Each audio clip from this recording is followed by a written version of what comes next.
Okay, so we are going to resume our meeting, and I will ask our friends from the press to kindly leave the room as we proceed to the hearing. So first, of course, I would like to welcome Wopke Hoekstra, Commissioner Designate for Climate Action, so I can see your back quite well. Thank you. And welcome to Envy and also to the EPP room. As you know, we are in the EPP room. So I'm happy to have a constructive spirit from EPP, at least sharing the room tonight. I would like to also welcome the associated committees members, starting, of course, with their respective chairs for AFET, DV, and for ITRE, Mr. Bouzoy, Mr. Tobe, and Mr. McAllister. Thank you for being with us tonight. So I will have to recall you in a formal manner a certain element for the procedure. So we will, of course, be in line with the guidelines for the approval of the Commission, Annex 7 to the Rules of Procedure. We will evaluate Commissioner Designate on the basis of his general competence, European commitment, and personal independence. We will also assess the knowledge of his respective portfolio and his communication skills. That's the formal reading of what is expected from us tonight. Before the hearing, as we all know, Commissioner Designate, you have replied in writing to a preparatory questionnaire, and the written answers have been distributed to members in all languages. I would like also to inform you that the Committee on Legal Affairs has raised no objection to the holding of this hearing. I now briefly explain the structure of the debate. The Commissioner Designate is invited to make an opening oral statement of no longer than 15 minutes, not 5 minutes, 15 minutes, and he will then also have 5 minutes at the end of the meeting for a closing statement. After the introduction, so this 15 minutes, there will be the time for 25 questions from MEPs. The debate will be held in slots of 5 minutes each. So you will have to be disciplined. 1.15 seconds, 1 minute 15 seconds for the first question, 2 minutes for the first answer from Mr. Hoekstra, and then if you want to, you have the opportunity to have a follow-up question, and the question should not be longer than 45 seconds, and then 1 minute for the reply. The first round will be made of 7 questions by political groups, coordinators or their representatives, and the second round will be of 18 questions based on the overall distributions of questions among political groups. And I would like as well to draw the attention to the fact that interpretation is provided in 23 languages, so feel free, of course, to use your own language. And finally, I would like to inform you that the debate will be, of course, streamed live on the Parliament's website. So I now give you the floor, Commissioner Designate, Mr. Hoekstra, for no longer than 15 minutes. The floor is yours. Merci, Monsieur le Président, and honourable members. C'est un grand honneur de me présenter devant cette commission. Tout d'abord, permettez-moi de vous remercier pour votre leadership sur le pacte vert. Grâce à votre travail, l'Europe avance de manière très concrète vers sa transition verte. Si vous m'accordez votre confiance, je veux poursuivre cet héritage. Je veux apporter de la continuité. Je veux saisir toutes les occasions d'augmenter notre ambition et je tendrai la main à tous et toutes. Nous devons travailler ensemble, étroitement, pour la réussite de cette transition. Depuis mon enfance, mes parents et mes grands-parents m'ont fait comprendre l'immense importance de notre coopération européenne. Elle nous a apporté de la solidarité, de la paix, de la sécurité, de la prospérité. Moi, je suis un enfant de l'Europe. Et n'importe où en Europe, je me sens chez moi. J'ai eu le privilège de vivre en Italie, en France et en Allemagne, et de travailler partout sur notre continent. J'ai beaucoup d'admiration pour notre Union, pour ses libertés, ses valeurs, sa culture, ce patrimoine et notre solidarité. Notre solidarité. Et si je suis confirmé, je défendrai les intérêts de tous les citoyens européens, sans réserve et en toute indépendance.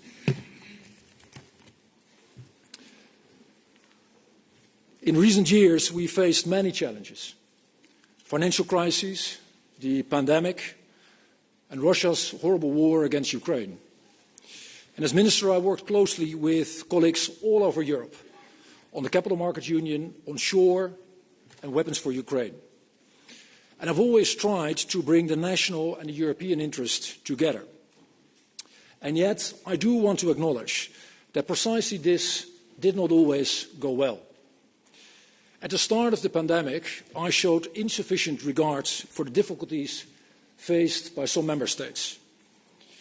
And I would like you to know that I feel that I should have done that differently. Now again, on climate change, it is time to show solidarity. In the EU, across the world, and with future generations. Climate change is a massive challenge, and their future depends on our decisions. Honourable members, as Commissioner, I will be driven by facts, by numbers, by science, and I will be convinced by evidence. But I will also be adamant in giving a voice to the next generation. Like for many of you, this is not an abstract reality for me. At least once a week, my children ask me about two things: the war in Ukraine and climate change. And whether these kids are sitting at my kitchen table, at yours, or frankly speaking, anywhere else in the world, they deserve a future. Honourable members, as Commissioner, I would aim for continuity, for ambition and for outreach. And this Parliament has been pivotal in setting our continent firmly on track towards climate neutrality in 2050. The EU climate law and Fit for 55 simply know no parallel. And with the European Green Deal, President von der Leyen and former Executive Vice President Timmermans laid the foundations for Europe's green transformation. And I want to assure you that continuity is in place on the entire Green Deal. In my own portfolio, I aim to swiftly conclude all pending negotiations. But I will not be a caretaker. It simply wouldn't do justice to the scale, to the magnitude of our challenge. And frankly speaking, it is also not in my nature. We're running a marathon here, not a sprint. Through the climate portfolio, I want to prepare the foundations of a Green Deal 2.0 on climate, on biodiversity, circularity and pollution, and help increase ambitions across the board. And to build this path and to profit from it, Europe needs ambition and predictability. Esteemed members, in the first quarter of next year, we will present our communication on the 2040 target. And the Scientific Advisory Board has already published compelling evidence with recommendations on technological feasibility, on removals, on environmental risk limits, international cooperation and fairness. The Board advises a minimum target of 90% net reductions of greenhouse gas emissions. And naturally, we will do a thorough impact assessment and analyze different scenarios, reduction pathways, costs and benefits. And I cannot preempt this work nor the final college decision. But I can offer you my clear commitment. I will act in line with the board's advice. I will use all instruments available to aim to enable the EU to reach the minimum recommended target of 90% net reductions. And I will work to bring our industry along with instruments like the Innovation Fund to spur innovation and using CBAM to help create a truly global level playing field. Honourable members, climate change is truly a global crisis. We cannot master this alone. At COP28, discussions will centre on ambition and finance. And of course, both are closely linked. The more money we can muster, the more ambition we can elicit. And with Fit for 55, Europe leads the world in ambition and implementation. And by providing the largest share of climate finance, we lead the world in solidarity. But the harsh reality is that the Paris goals are far from fulfilled. And to unlock more mitigation ambition, notably from major emitters, we need progress on adaptation and finance, of course, including loss and damage. This is, in the end, not only about money, but about restoring trust. And the EU has created a breakthrough last year. We can do this again if we look at unorthodox solutions and dare to flip the script.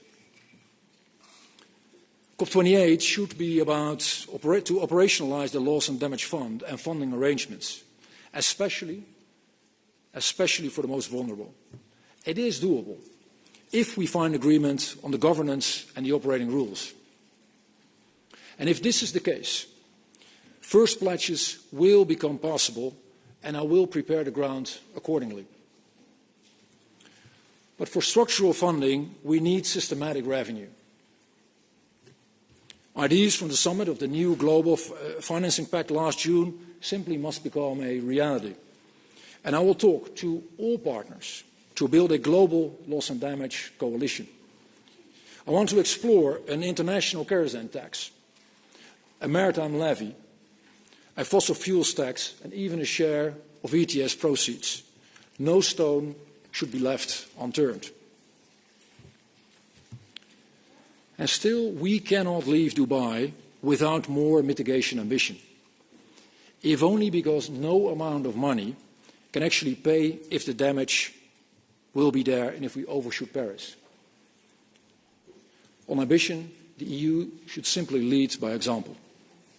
And with Fit for 55, we're set to reduce 57% of emissions by 2030.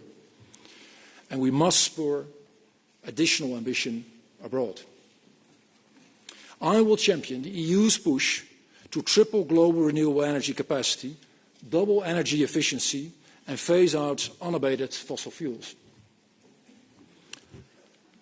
Fossil fuels must become history. The sooner, the better. And the fact that certain oil majors have long known of their role in climate change and sought to ignore the evidence, I find it truly unethical. And if anything, it increases, in my view, their responsibility to contribute to solving climate change. And we should engage with them exactly along these lines. Ladies and gentlemen, I want to be honest. The geopolitical situation we're facing is grim. It will not improve soon, and it weighs on our climate diplomacy and the effectiveness of our climate ambition. But public expectations for COP28 are high, and rightly so. And time is running out. We must get the world on track for 1.5 degrees. I still see avenues to success in Dubai, and I will work non-stop to make it happen. Sehr geehrte Damen und Herren Abgeordnete, in 2 Bereichen benötigen wir weitere Maßnahmen. Im Luftverkehr und bei den Subventionen für fossile Brennstoffe. Und ich bin mir bewusst, dass die Verhandlungen über das Emissionshandelssystem für die Luftfahrt um CORSIA und um nachhaltige Kraftstoffe gerade erst abgeschlossen worden sind. Und doch sind größere Anstrengungen notwendig, um die Umweltverschmutzung und die Emissionen durch den Luftverkehr aufzuhalten. Und beginnen wir mit der aus meiner Sicht größten Absurdität, der fehlenden Besteuerung von Flugbenzin. Wenn ich ein Auto an die Tankstelle fahre, dann sind 50 bis 60% von dem, was ich an der Kasse bezahle, Steuern. Aber wird ein Jet aufgetankt, fallen überhaupt keine Steuern an. Null. Welcher Europäer hält das für sinnvoll, dass wir ausgerechnet beim Kerosin nicht nach dem Verursacherprinzip handeln? Schon während meiner Zeit als Finanzminister drängten die Niederlande auf die Flugsteuer in Europa. Heute möchte ich mit aller Kraft in Europa und auf der ganzen Welt um Unterstützung für eine globale Luftverkehrsabgabe werben.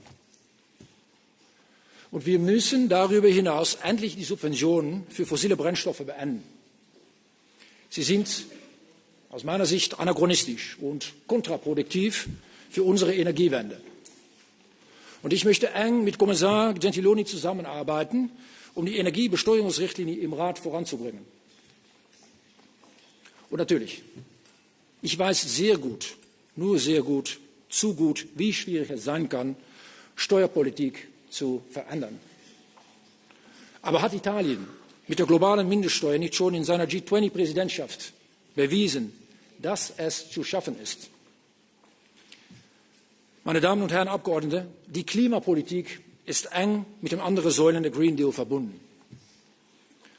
Und dies gilt für die Artenvielfalt, der Naturwiederherstellungsgesetz, das Bodengesetz und das kommende Waldmonitoringsgesetz.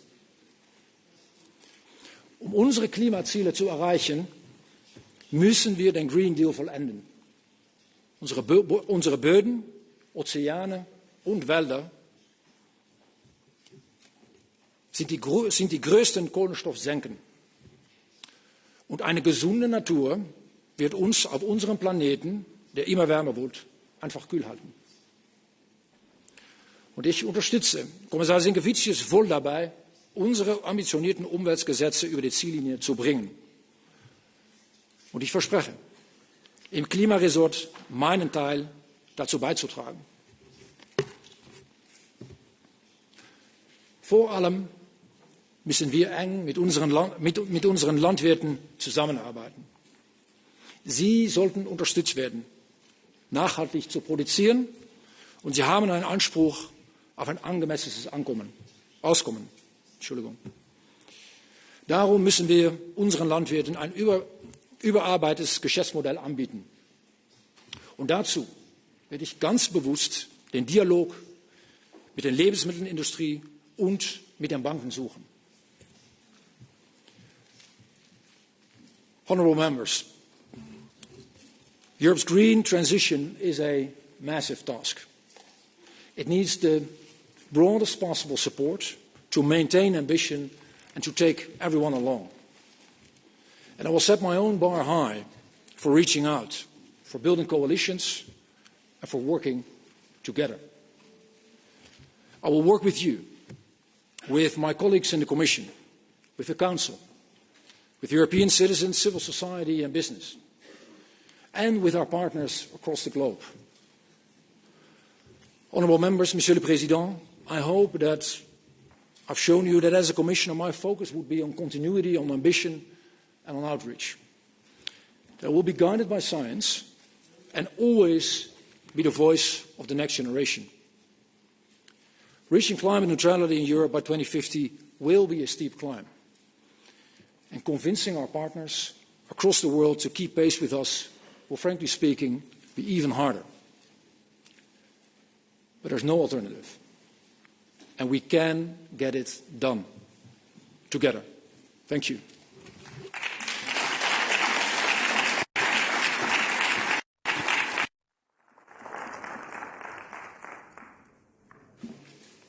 Thank you. Sorry. Sorry. Thank you, Wopke Hoekstra. So we move now to the first round of questions. We're starting with the EPP coordinator, Peter Liese. So as a reminder, 1 minute, 15 seconds for the first question. Peter, the floor is yours. Thank you, Chair. Dear Commissioner-designate, we can only mitigate climate change if we convince our partners also to be ambitious. You have elaborated a little bit or even quite extensive in your written questions and also in your presentation. I think you have good experience as foreign minister, but could you elaborate a little bit more on climate diplomacy? So how exactly will you bring other partners to share our ambition? And in particular, you mentioned the aviation sector. I would ask you also to focus on the international dimension here. We have an ETS that covers only intra-European flights, and I think we need to fight also for more ambition in the aviation sector, as the European Parliament always did, and as we have achieved in the shipping sector. Thank you. The floor is yours. Thank you very much, Mr. Liese. And it is exactly as you say. If you look at the world, you will find that 7% of emissions take place in Europe, and 93%, the vast majority, is taking place abroad. And that doesn't diminish in any possible way. Let me be explicit about it. The necessity of driving down emissions in Europe much faster. But it also tells us that if we do not help out, if we do not commit to working together with the rest of the world, the problem will still be there. And we have to do that in a tremendously difficult geopolitical landscape, with, of course, the horrible war in Ukraine that Russia is causing, all sorts of ramifications across the globe because of that war, tensions in the Indo-Pacific, and countries feeling less than before at ease with Chinese assertiveness, and the global south, rightfully so, asking for a seat at the table. And frankly speaking, we as Europeans, and by the way also we as Dutch, we have ample experience with how not to do it, how not to interact with them. And my focus would be in driving down the goals home by a tremendous amount of interaction. First, liaising, of course, within Europe, and making sure that we also align us around money, because there will not be an alternative than raising money and spending more money as Europeans. Secondly, of course, interacting with the largest emitters, and that also links to your question of aviation. If you look at the largest emitters, they to a large extent actually correspond with those flying the most. 100,000 flights a day, 30,000 from Europe, but particularly also the Americans and a couple of others are flying a lot. And of course, we will need to work together in full equality with our friends in the Global South. Thank you. You have a follow-up question? No, I'm fine, thank you. Good. So we are saving 1 minute. We can move to S&D and Timo Wolken. Vielen Dank, dass Sie heute hier sind, und Sie wechseln ja schon so schnell hin und her in den Sprachen wie die Kommissionspräsidentin. I'll try to be at least equally eloquent, but I can only do two languages here. So I'm coming back to the European Scientific Advisory Board on climate change, which has recommended a 90 to 95% net emission reduction target for 2040 to be both fair and feasible, with the cumulative greenhouse gas emissions budget of 11 to 14 gigatons CO2 equivalent between 2030 and 2050. They have also recognized that overachieving the EU 2030 climate target would considerably decrease the EU's cumulative emissions, and this would increase the fairness of the EU's contribution to global mitigation. Of course, nobody wants to preempt the important work of an impact assessment, but the Commission sets the boundaries for these assessments. Given the board's recommendation and your commitment today, can you also commit to only assess policy options that adhere to that recommendation, especially mentioning the policy options that starts with a 90% decrease? Thank you.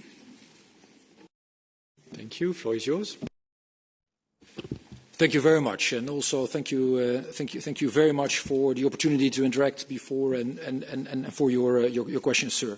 And it is precisely as you say. If you read the Scientific Advisory Board closely, and I also had the opportunity to liaise with one of the members who I know well from a previous stint in the Dutch Senate, they basically recommend three things.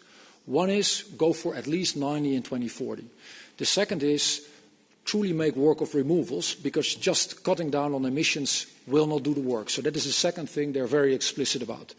And third, and that is of course also clearly linked to fairness, you have to do more as Europe across the globe, because you have been emitting a lot, and it is a matter of fairness, it is a matter of taking responsibility to do more over there.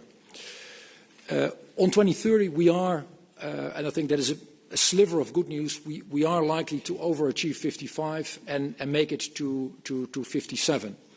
On your question on the various variables and the various scenarios, my understanding is that most of the scenarios are almost done, but I would love to look into it and see what is possible in terms of add-ons and getting us a full picture of all different scenarios for 2040.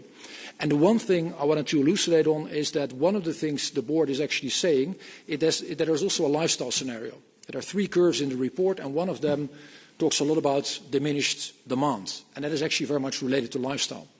And if you would actually add up lifestyle to the various, let's say, more basic scenarios, it gives you a tremendous kick going forward. And I would think that that combination actually gives each and every one of us the opportunity to assess not only the desirability, but also the feasibility and the steps that are needed to arrive at such a point. Okay, thank you very much. My second question would be on the social dimension, which is to the heart of my group. So increased climate ambitions are necessary. If we were to mitigate the dramatic human, social and economic consequences of the climate crisis, but we also need increased public acceptance for the EU's climate ambitions. With the Social Climate Fund, the EU for the first time decided on dedicating a social policy tool that will support the vulnerable citizens in the transition towards a decarbonised EU. But given your track record and your statements on financial support after the corona crisis, can you assure my group that you will support future redistributive policy tools that enable a just transition in all member states?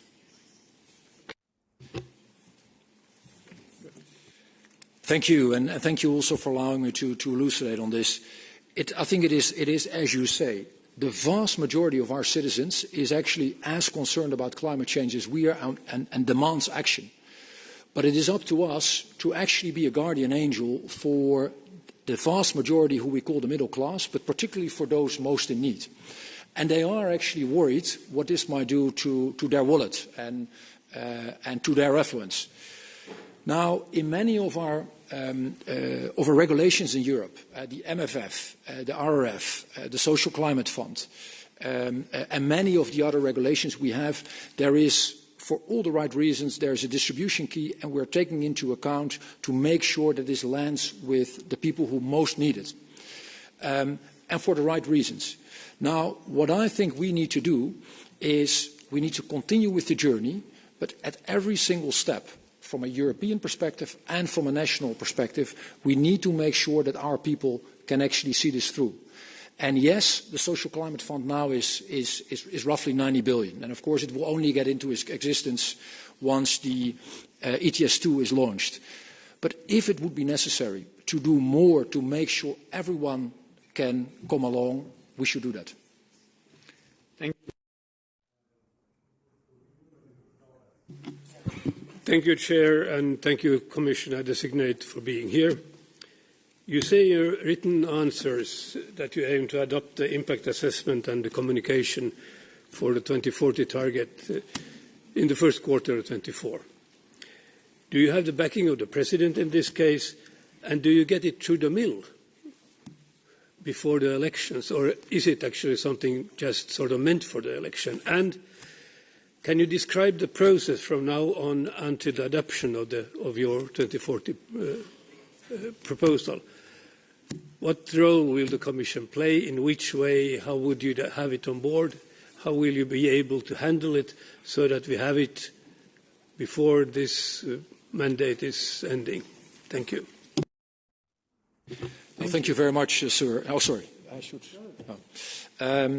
Thank you very much, sir. And the honest answer is that, feeling the need for speed, my initial thinking was, can we actually, is it possible, and I asked the team, is it possible to come up with a legal proposal?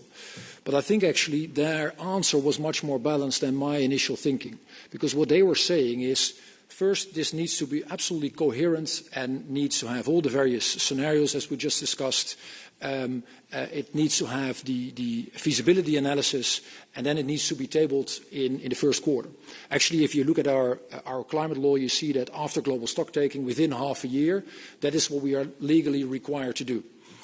And by coming up with a communication rather than with a legal proposal, I think we all allow not only our citizens, but also the next Parliament and the next Commission to actually make a decision on what is feasible. To your point of what I will do, I will, of course, seek to liaise as much as possible with the various parties here in Parliament and also pick up new things, new learnings during this hearing. Then I will prepare for an internal discussion in the College. And I've tried to articulate where I stand. I think we should go for 90 and make sure that we make that feasible for our citizens and our companies alike. And then once this has gone through the College, I'll present it to this Honourable Parliament. In the COVID case, you acted like the proverbial Schwäbische Hausfrau. You didn't give the money. And now you said that die Landwirte brauchen Unterstützung. And there is a lot of other people asking for money. So you have the finance side of it. And how do you are going to get the money needed? Because there are going to be a lot of hands reaching out for your money. Thank you. Sorry, sir, I couldn't. I heard the Swedish Hausfrau, but the last bit I couldn't fully understand. So would you mind repeating that? Okay. You also said that the Landwirte brauchen Unterstützung. And you have a lot of people there who are coming to ask for money. So you need to find the revenues to be able to reach out to all those. That's not just a social issue, that's an industrial issue, that's a European issue. And we don't need Schwäbische Hausfraus there. No, I fully get it. Thank you, sir, and thank you for elucidating. And of course, that is very much true. It is. The money first need to be made, and I think in any case, in all our countries, this is citizens' money, and we always have to deal with that carefully. Now, I do think, given the tremendous concerns people have about whether they can see through this transition, we do need to make sure, with our different funds, that we help out our people. The Modernisation Fund does it, the Just Transition Fund does it, the Social Climate Fund will be doing it, and I think we will need these instruments and potentially more. Now, thinking about what we would also need, and that I think links to your question, how could you actually get more money on the table? Well, one way, as I said in my opening statement, is to go, for example, after aviation, or take a sliver of the ETS. As a former finance minister, I know it is always easier to take a bit out of a growing pie than divide scarcity, which is typically difficult with finance ministers. So that will be my aim, and I would hope that could also get the support of this Parliament. Thank you. We move to the Greens. Bas Eickhout. Thank you, Mr. Chairman, and sorry, Mr. Hoekstra, to sit behind you, so you need to... but I think everyone in this room is a bit surprised by your introductory statements because looking at your CV until now, you've not really been a climate champion. And I think that's putting it mildly, looking at your Shell history, McKinsey, Minister of Finance, where you gave money to KLM. So in that sense, I think here we have a question on how credible is it what you're promising here. And probably that's why we want to hear more concrete promises on your side, for example, on the phase out of fossil subsidies. You said something on taxation, but you also know that you need unanimity in the Council. So it's a bit easy to say here, I want this, but you know it can be blocked by one country. But you can do more, of course, as a commissioner. You can, of course, also force the countries to have more clarity and transparency on how much is there of fossil fuel subsidies. For example, the Commission used quite along the number of 55 billion. Now, very recently, the Netherlands, the Dutch government said, well, the Dutch only, it's 40 billion. Well, if the Netherlands is 40 and probably 55 of the Commission is underestimation of the EU. So what are you going to do and what are you going to demand from the Member States to reduce and to phase out and to end fossil subsidies?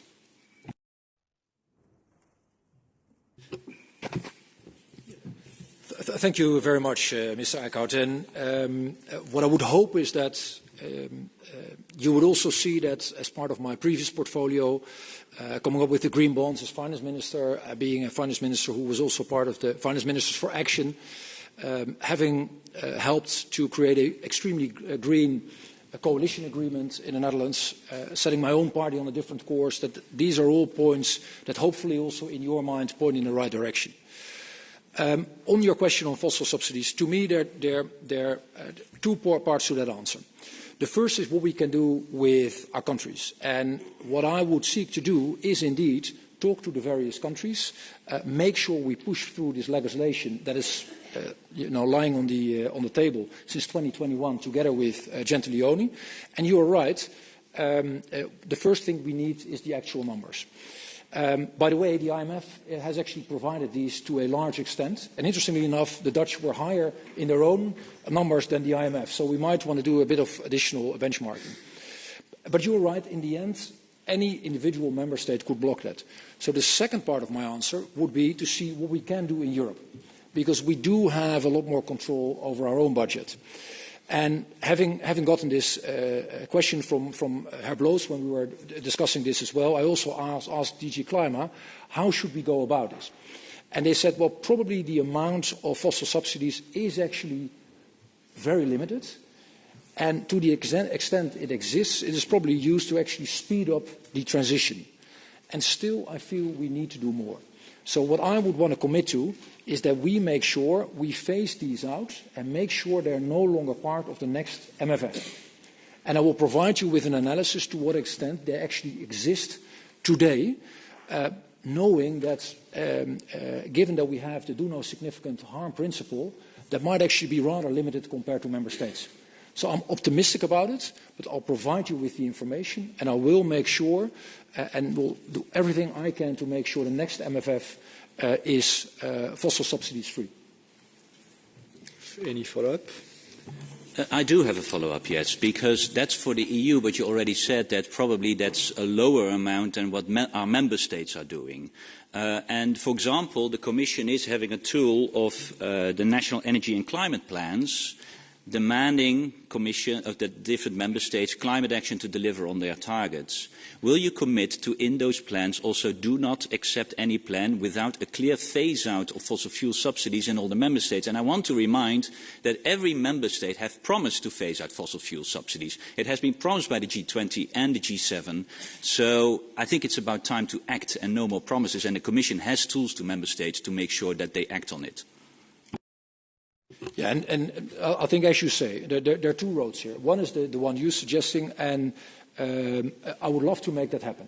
I do have to admit, and I think that is something that might be tantalizing to the two of us, that, given that in the end taxation is also something that is up to member states, we have influence to power. We don't have the power to influence, or at least not in full.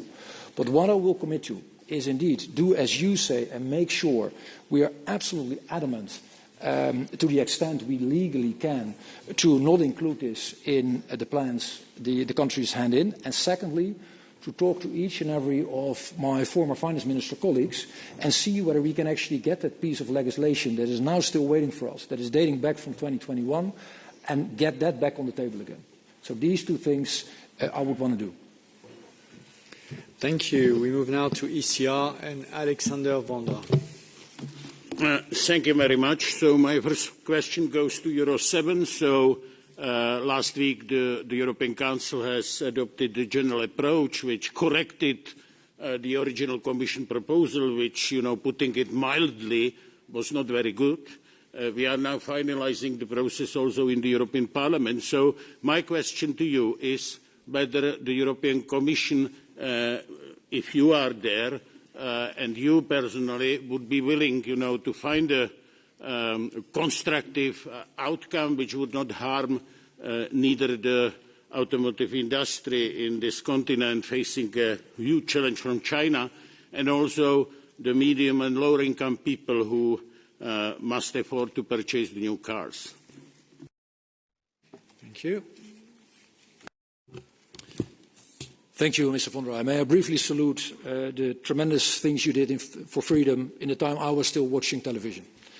I think to your points, my understanding is that a compromise is being brokered, and on the one hand we have tried to do as much as possible, not only from a climate perspective but also from a health perspective, and making sure we don't harass our citizens with particles which are actually extremely damaging. I think the compromise, as it currently stands, is probably the way forward. But the most important thing for my portfolio is to be absolutely adamant about the 2035 target, because in the end, that is what drives not only the climate part of the equation, but in the end, if you go to electric cars and electric vehicles, then you would have also gotten rid of the particles discussion altogether. Now, knowing that this is so sensitive, I would actually want to propose the following. Let's organize an automotive summit. Make sure that the first question on our list should be how to make sure we reach 2035 or we reach a target earlier. So make sure we reach our goal. The second thing is, I think, geared to your worry, which I fully understand, and that is let's make sure that our own industry, we have a great car industry all across Europe, actually faces a fair level playing field and is able to succeed also in this new world. So that will be the second one, and it's particularly linked to medium and smaller sized cars, because that is actually where the competition, and maybe you should say the unfair competition, is strongest. And then the third angle of what I would want to discuss is how do we make sure that our citizens in all the various member states who don't have the largest of wallets then actually can afford such a car. The average car in the Netherlands is 8 years old, and that tells you a lot about the state of that car, and I'm sure it is roughly the same in other member states. So it is not that easy for all our citizens to make that jump immediately, so we should look how we make this work. Thank you. Any follow-up?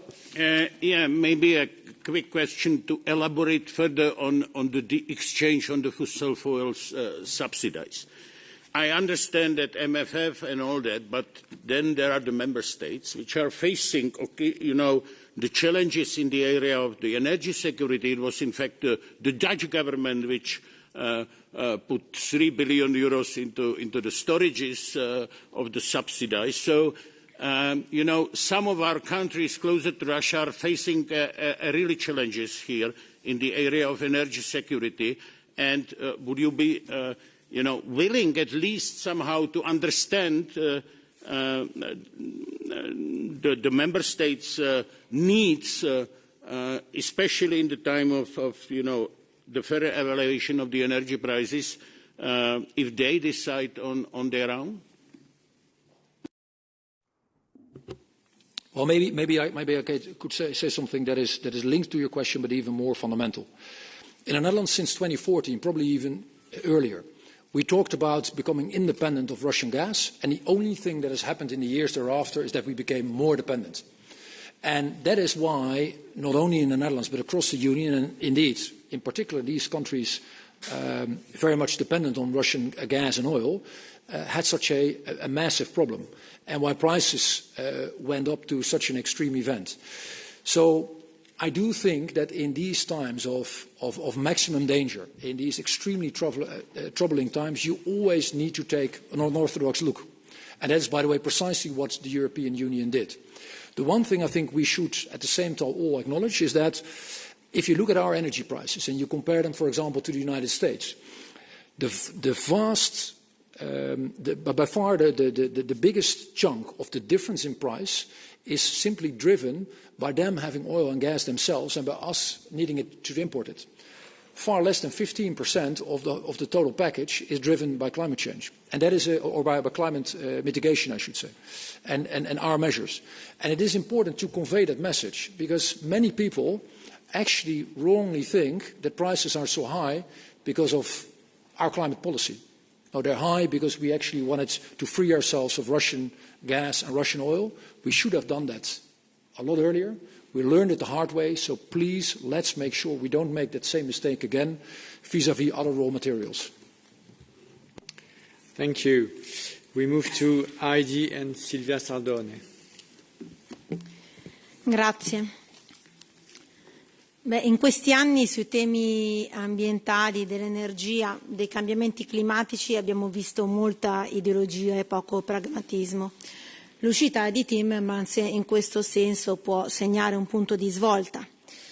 La Commissione ha presentato in questi anni una serie di proposte che, più che sostenere una transizione ecologica, sono andate verso un vero e proprio smantellamento di settori produttivi e della produzione anche agroalimentare europea, rendendo l'Unione Europea sempre più dipendente dall'importazione dei paesi terzi che non rispettano i nostri standard di qualità e sicurezza alimentare. Quindi, a proposito di paesi terzi, volevo chiederle, avete pensato a qualche forma di impegno da chiedere per esempio a paesi come la Cina circa le sue emissioni, oppure faremo solo noi politiche ambientali così stringenti? Altro tema. La Presidente della Commissione ha promosso una svolta, ha detto che ci deve essere un dialogo più intenso con l'industria e le parti interessate come i proprietari di foreste, gli agricoltori e i cittadini. Numerosi governi europei hanno espresso la necessità di un cambio di rotta, di una valutazione più seria delle conseguenze di certe scelte. Per questo le chiedo, se fosse stato al posto di Timmermans già dal 2019, quale piano sull'ambiente avrebbe proposto? Lei ha detto all'inizio che ha intenzione di dare continuità. Io vorrei sapere se lei è d'accordo con tutte le scelte fatte da Timmermans in merito alle proposte legislative e, in caso contrario, che cosa intenda fare per correggere la rotta. Chiudo con quest'ultima annotazione e domanda. In questi anni, da coordinatrice del mio gruppo nella Commissione ENVI... Get disciplined as well. All the others. Okay. You will have a follow-up. Later. Molto grazie signora, io rispondo in inglese, va bene?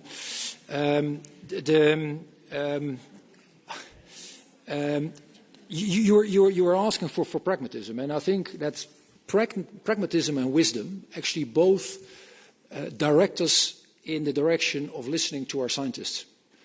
There is no workaround for seeing what they tell us, for what they tell us, not only what is happening, but also in terms of the measurements that we should take.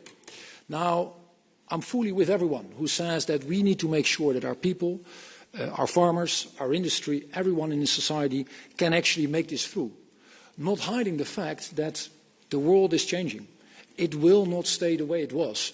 Not for our industry, not for our farmers, not for anyone in our society. But we have to take them along, and I think that is our obligation. And one of the things we do need to organise is to make sure we then have a level playing field within the European Union vis-à-vis competition outside. I have a confession to make. I'm actually in love with the ETS. I think it is I've seen many tools, good, bad and ugly in terms of policy making. I think this is second to none. It is the crown jewel and the working horse of our whole system. And the good news is we've added something to it, and Mr. Shaheen can celebrate because yesterday it went into motion. We now have CBAM, and it is a first step. I'm sure it is not the last step, but it is a tremendous important part in making sure that what gets into the Union is actually being dealt with in a fair way. And by the way, CBAM also has a secondary effect, but I might come to that later. So that will be a message from my perspective of continuity.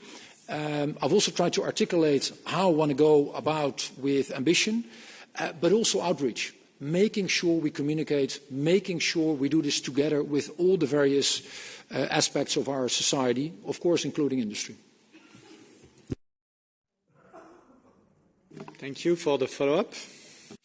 Sì, vorrei fare una domanda in merito alle valutazioni di impatto. In questi anni abbiamo visto diverse proposte legislative con valutazioni di impatto fittizie, se non addirittura assenti.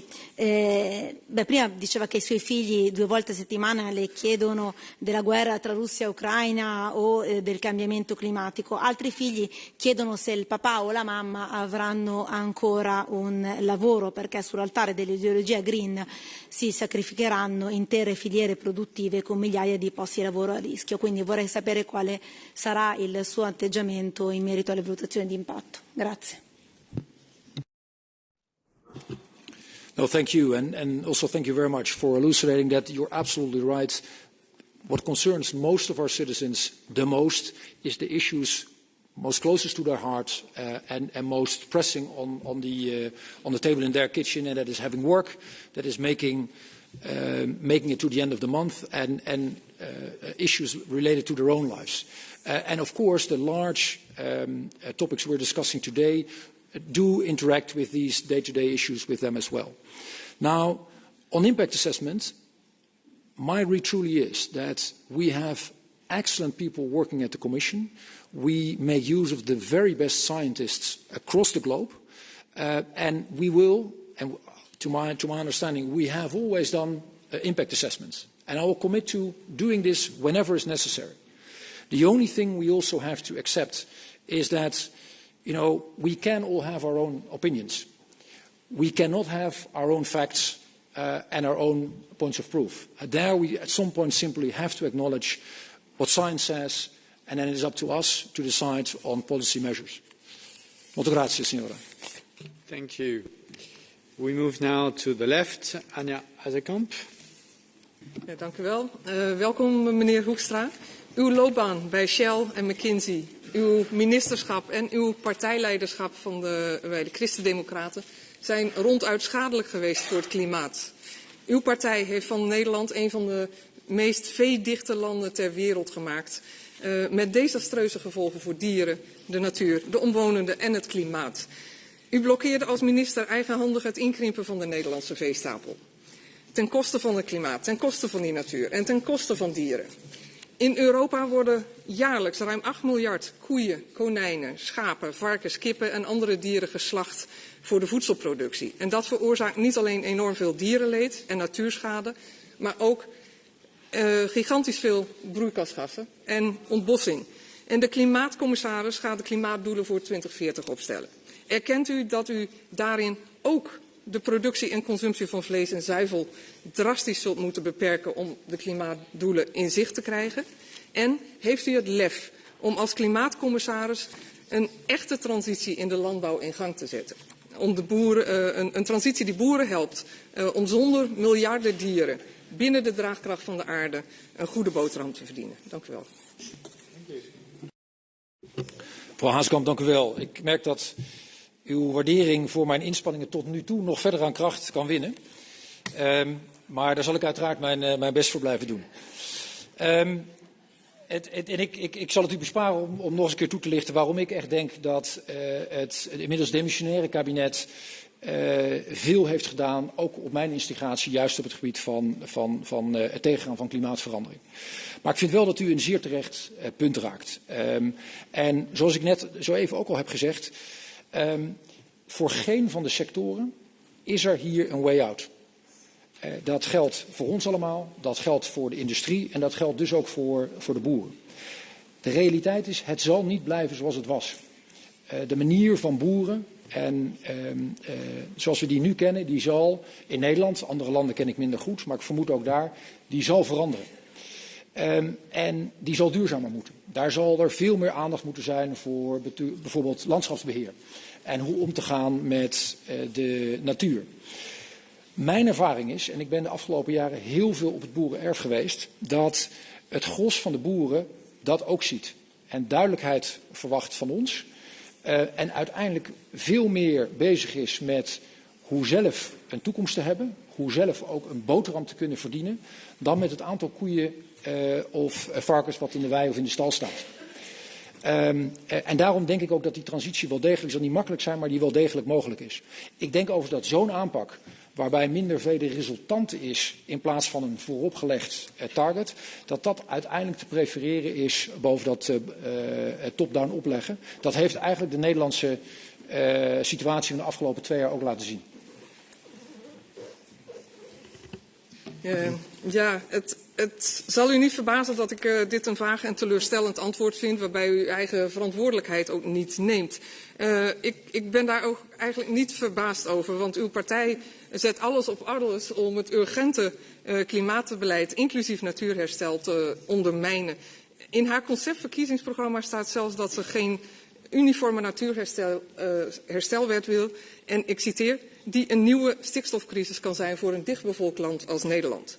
Met dit soort fake news hebben de christendemocraten niet alleen in Nederland, maar in de hele EU een inquisitie gestart tegen natuur, milieu en klimaat.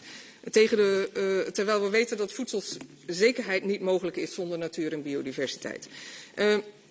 U was nationaal tegen de natuur, maar u noemt natuur nu opeens onze beste bondgenoot. Staat u nu pal voor de natuurherstelwet, ja of nee? En gaat u de veesterpel zelf helpen drastisch in te krimpen, ja of nee? Dank u wel. Ja, dank u wel. Ja, ik speel natuurlijk maar een bescheiden rol in mijn partij. Dus volgens mij moet ik het verkiezingsprogramma ook niet hier van verder commentaar proberen te voorzien. Ik wil wel heel expliciet zijn dat het eerste wat ik gedaan heb nadat ik destijds in de Tweede Kamer ben beland, is binnen het CDA te zeggen dat ik een nieuwe route wilde inslaan, een nieuwe koers wilde inslaan op het gebied van het aanpakken van klimaatverandering. Dat hebben we ook gedaan en dat heeft geresulteerd in een coalitieakkoord wat meer ambitie had dan ieder van de coalitieakkoorden daarvoor. En ja, vervolgens hebben we gezien hoe ingewikkeld het was in de Nederlandse samenleving om dat voor elkaar te krijgen. En dat kunnen wij, kan ik, maar als kabinet alleen maar aantrekken. Dat neemt niet weg dat die ambitie en ook die ambitie van mij er altijd is geweest en overigens ook altijd zal blijven. En dit zijn 2 kanten van dezelfde medaille. 60 tot 70% van onze bodem in Europa ziet er niet goed uit. En dat zal je nodig hebben voor de kant van de ecologie, voor biodiversiteit. Maar je zal het net zo goed nodig hebben, diezelfde bodem, de kwaliteit van die bodem, als je uiteindelijk wil dat je het ook kan gebruiken als zink.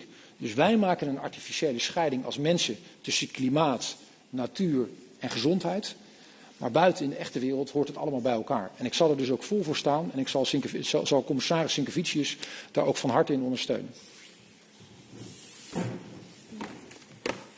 Thank you. We move to the second round and we start again with the EPP and Esther De Lange.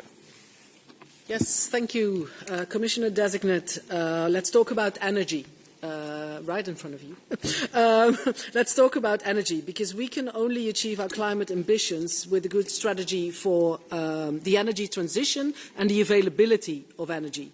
Shifting our economy from fossil fuels, yes, to clean energy, yes, but preferably also coming from Europe or from reliable partners. Our energy markets around the world, however, are highly interconnected. So looking towards the COP, it's clear that Europe cannot design its strategy for the energy transition in isolation without the rest of the world. So what qualities can you, as a person, as a commissioner, bring for the climate to guarantee a good and a fair energy transition in Europe, but also in the rest of the world? Thank you very much, mevrouw De Lange. And it is absolutely as you say. This is one of the key questions we are facing. And even though I'm optimistic when I look at the numbers, if you, for example, look at the cost price of solar panels or onshore and offshore wind, they have gone down in a way we didn't even closely anticipate only a number of years ago. And you see that when you look at the cost curve of solar, but you see it also when you look at electric vehicles, where we see the exact opposite, and that picking up at a level that is basically beyond grasp and extremely good news. Now, what can I do to solidify the relationships we have across the world? And I have to admit, I'm typically not in the habit of articulating why I think I should be the one doing that, or what qualities I have. But I think there are three types of experience that I could hopefully bring to the table. The first is diplomatic experience in a tremendously difficult landscape throughout the last 2 years, with many interactions in the Indo-Pacific, with our friends in Africa, with our friends in Latin America, and of course with my colleagues in Europe, who, by the way, are, and rightfully so today, all my former colleagues are all in Kiev. The second thing is the years as a finance minister gave me a decent understanding of the thinking not only of finance ministers and the way the European Union works from that perspective, but also of global capital markets and how to make sure we link fresh public money with loans and with private sector funding, because it will never be enough to only fund the transition with public money. And the third, there are at least certain areas from the life of business which I know relatively well. So a bit of an understanding of where these folks are coming from and how we can make sure that we work not only with the largest corporations, but also with these millions and millions of SMEs, great SMEs we have across the Union. That is the experience that I could bring to the table, and hopefully that would help within Europe, but certainly also beyond. Thank you. Any follow-up?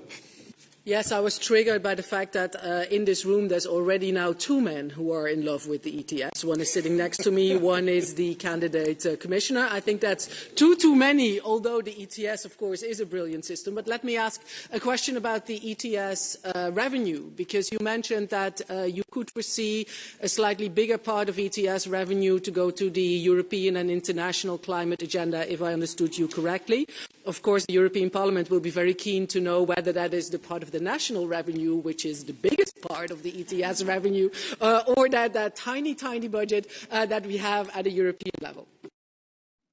No, it would of course be interesting to say now you got me, but it's I was talking about the national proportion, and let me also articulate why I think that is actually viable. Well, first, we all know that discussions about fresh money that was actually allocated through painful processes in national governments, is always difficult to extract. Now, if you look at the ETS, you don't need to be a wizard to think that this will actually grow and grow and grow. We made 150 billion if you add it all up so far, but this will grow exponentially. And by the way, CBAM is much smaller, but it will also give at least a couple of million in another a billion in a couple of years. So given that pie is actually increasing, I think a reasonable conversation to have with finance ministers and governments is, hey, would you rather have us have a discussion about fresh money, or shall we take a part of the money that you get in addition and that you will not be missing in your budget? Can we actually allocate that for loss and damage, or more broadly for financing of climate action?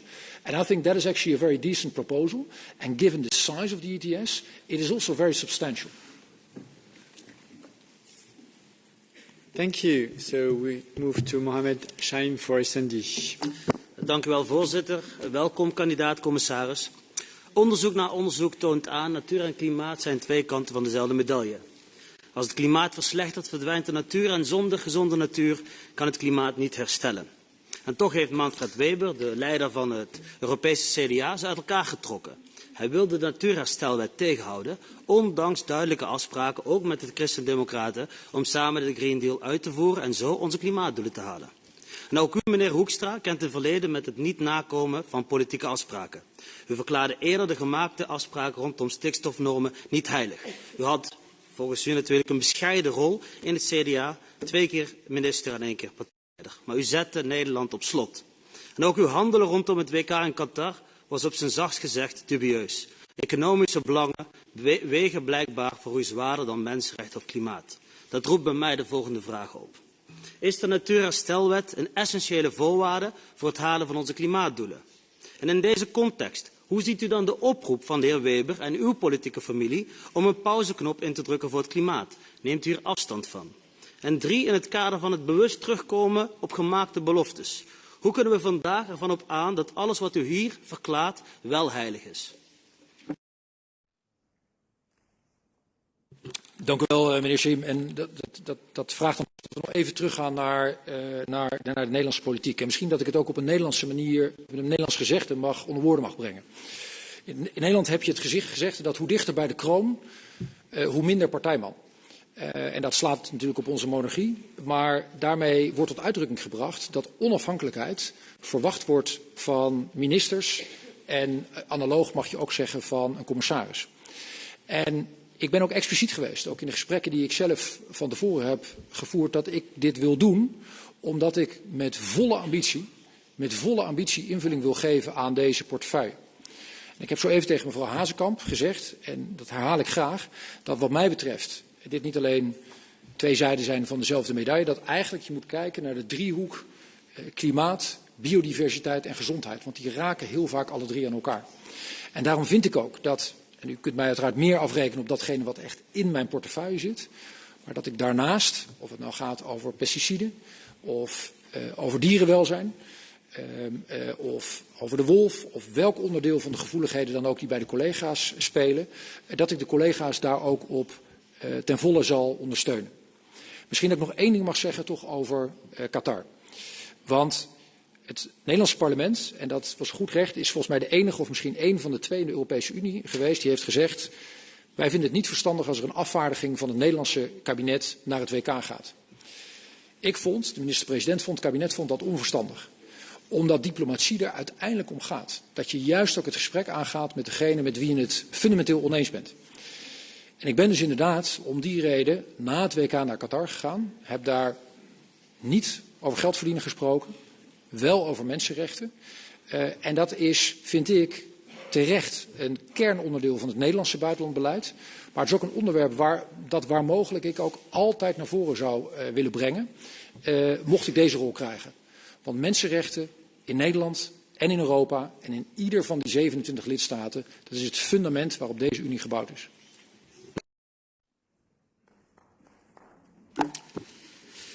Voorzitter?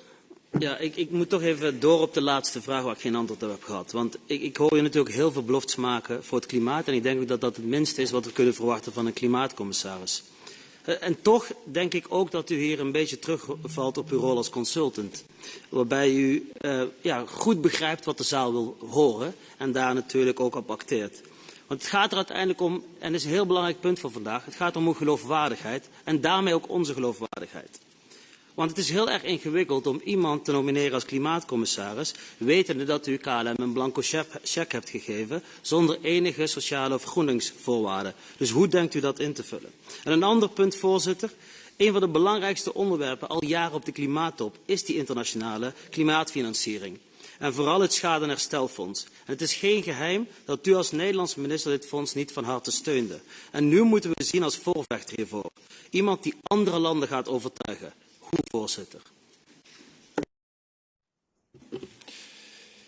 Ja, voorzitter, over één ding moet ik gewoon heel helder zijn.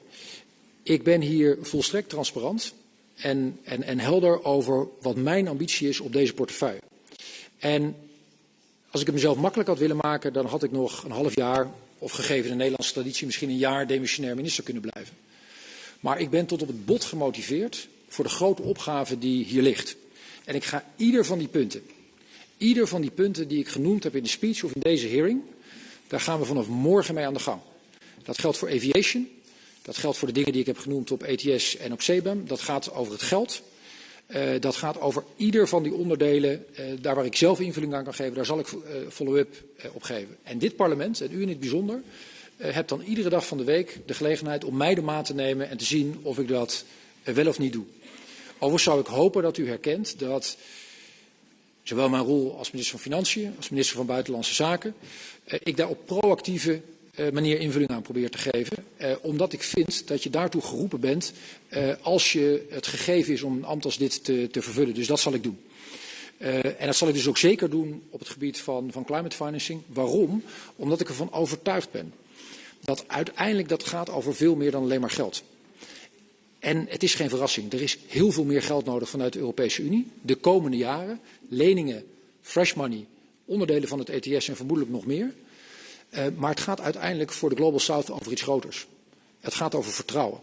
En een manier om dat te bereiken is om dan ook inderdaad to put our money where our mouth is.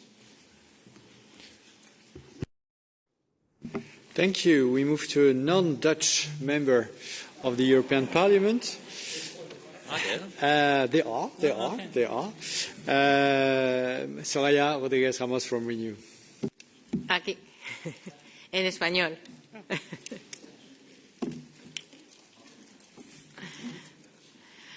Pues muchas gracias por sus explicaciones. Vuelvo a las energías fósiles.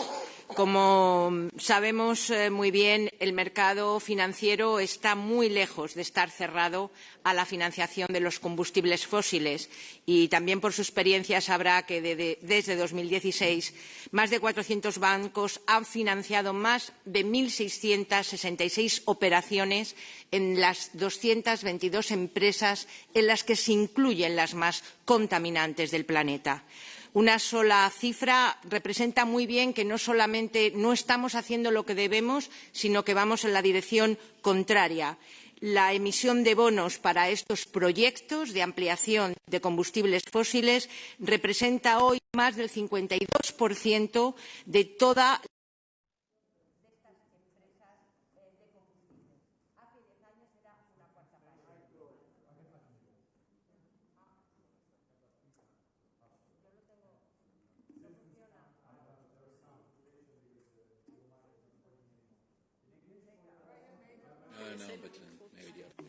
No lo sé, ¿funciona?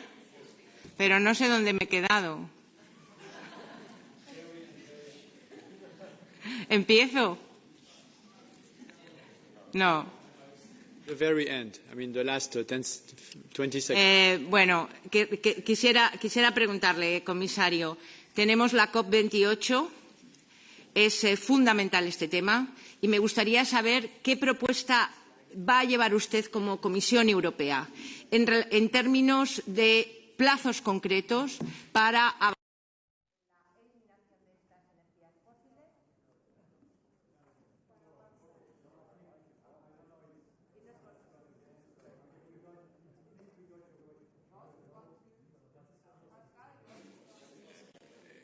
Okay. All the mics? This one as well? No. Hola.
Okay, can you hear me? Yes, good. So it's working.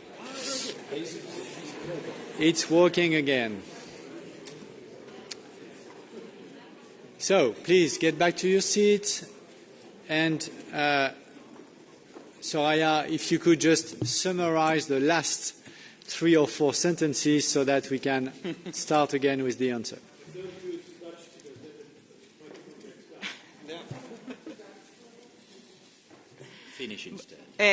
Bueno, decía que efectivamente estamos muy lejos de que los mercados financieros estén cerrados a los combustibles fósiles. El incremento desde 2016 de financiación por más de 400 bancos, más de 1.666 operaciones a 222 empresas, entre las que se encuentran las más contaminantes del planeta. Por lo tanto, le pido que si nos puede indicar cuál va a ser la posición de la Comisión como parte negociadora en la próxima COP28 para llevar un calendario de reducción de estas energías progresivamente, carbón, petróleo y gas, y también la reducción de la financiación de las subvenciones claramente ineficientes a estos combustibles fósiles. El G7 acordó poner fin a esta financiación a finales de este año, pero el G20, desde luego, no ha respaldado este compromiso. Quisiera también saber, en relación a la negociación de la COP28, si usted considera que el que va a ser el encargado de estas negociaciones del clima no es que haya sido, sino que sea actualmente presidente de una gran petrolera, puede ser un obstáculo para avanzar en las mismas. Good, thank you. Thank you very much, ma'am, also for your patience. And I might be tempted to say that if we take slivers out of the ETS, maybe also a very small proportion for microphones, but that is not up to me. Maybe a couple of thoughts on what you were saying. And first, you were making I think a great point on the financial sector, where we do have an obligation to do more. And we moved into benchmarking, we moved into transparency. Of course, we came up with the taxonomy, and I think those are all steps in the right direction. But given the tremendous importance interlinking role banks play, I think this is something where we need to do more. And you were not asking a question specifically on this, but I very much agree with, let's say, the tonality of what you were saying. Secondly, on the COP and on our targets, it links back to what I said to one of the previous speakers.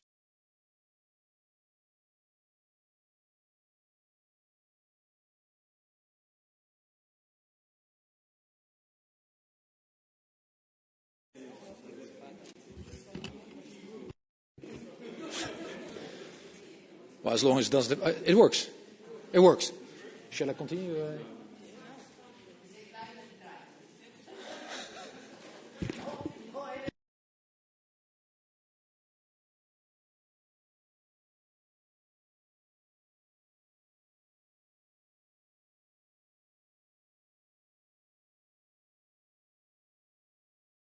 Does it work? But does it work on your mics, or? Okay.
Please get back to your seats. Mr. Hoekstra. Okay, so we try again.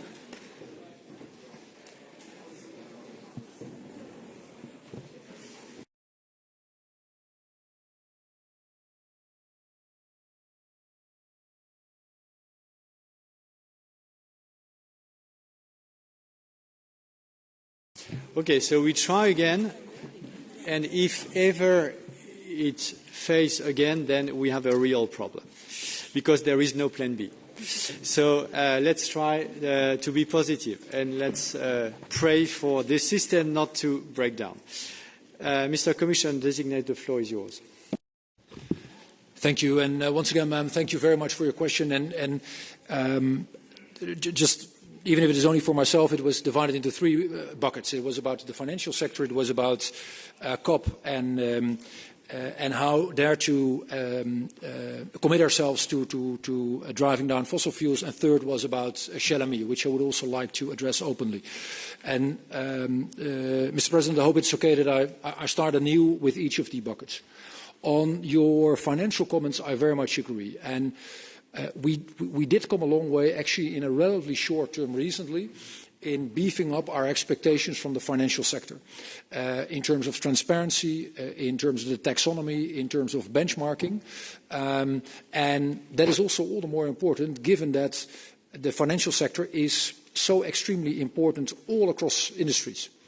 And that is also the reason why, by the way, I would want to do more and see whether we can actually step up with the financial sector, because that will drive behavior of companies. I know you weren't asking a specific question, but I did want to acknowledge the very good point you made. Then on COP and on subsidies. What I said to one of the previous speakers is that in my view, there is the angle of the national states, which will absolutely seek to influence along the two lines I discussed with Mr. Eickhout. And next to that, I will do my utmost to make sure that we get completely rid of fossil subsidies by the next MFF. However, I do want to acknowledge that I also learned from DG Climate that we already have the do no significant harm principle. There are already very, very few subsidies to the best of their knowledge, but let's make sure we do get rid of them. Then finally on Shell, and I know it is something that has also been in the news. I will be fully, completely, totally independent. And I have been in the habit also as a finance minister, vis-à-vis the financial sector, by the way, also vis-à-vis KLM and other companies, to be explicit about my expectations of business. And particularly when they were not fulfilling what I thought would be in the common and in the national interest. And now, of course, this is about the European and the global interest. So I will be explicit also to oil companies. And personally, I don't think that having worked for a bit over 2.5 years for them after university, now roughly 20 years ago, should stand in the way of that. Thank you. Any follow-up? Gracias. Sí, una pregunta muy concreta también. Usted ha dicho, ¿no? Pues en inglés, pues en inglés y no. I am happy to hear your support to the nature restoration law, but in your opinion, what are the main elements of the nature restoration law to achieve the objective of climate neutrality, which would be at risk if this law is not adopted? Because it is very important, it's the other phase of the to reduction, climate change, and what is exactly your opinion about this? No, thank you, ma'am, and thank you also for allowing me the opportunity to elucidate on specifically this. And I'm truly convinced of what I said before, that for human organization principles, if you will, we have divided the work between different commissioners. There's one responsible for health, one for biodiversity, and one for climate action. And of course, EVP Šefčovič is overseeing everything that is related to it. But in real life, when we go outside, nature and the planet and people do not make this distinction. So there is no alternative for addressing the fact that 60 to 70% of our soil is in a bad shape. And that for each of the three dimensions that I just mentioned, we should do more. And therefore I will also support Commissioner Šefčovič in full, well knowing that we have a bit of a difficult summer behind us, I should say. And that, I know there was also quite a lot of tension and friction here, leaving us with the situation that is not very common, where actually the ambition of the Commission is now higher than that of the Parliament. But we have to deal with that. And we have to deal with that in a fruitful manner. And what I will do is support Commissioner Šefčovič. I think that is also that belongs to be part of the college, if you will. Apologies for being a bit long, but I hope that answers your question.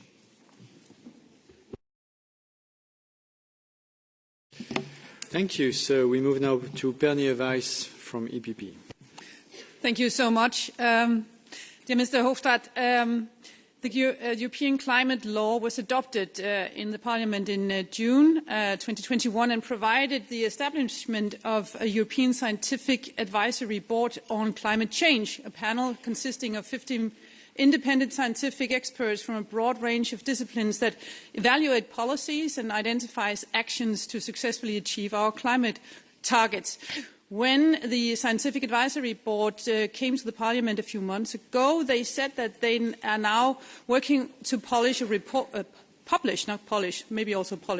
report in the fall that assess how the consistency is in the Commission's policies with another in the Fit for 55 package.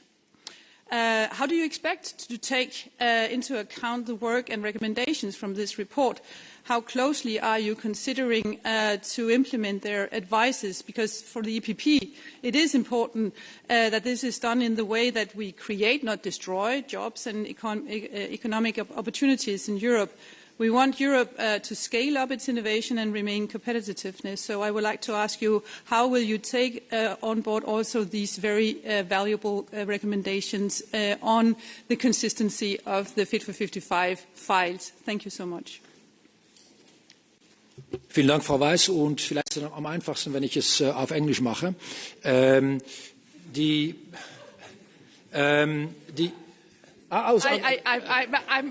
have to say I'm a Dane, but I do speak German. So.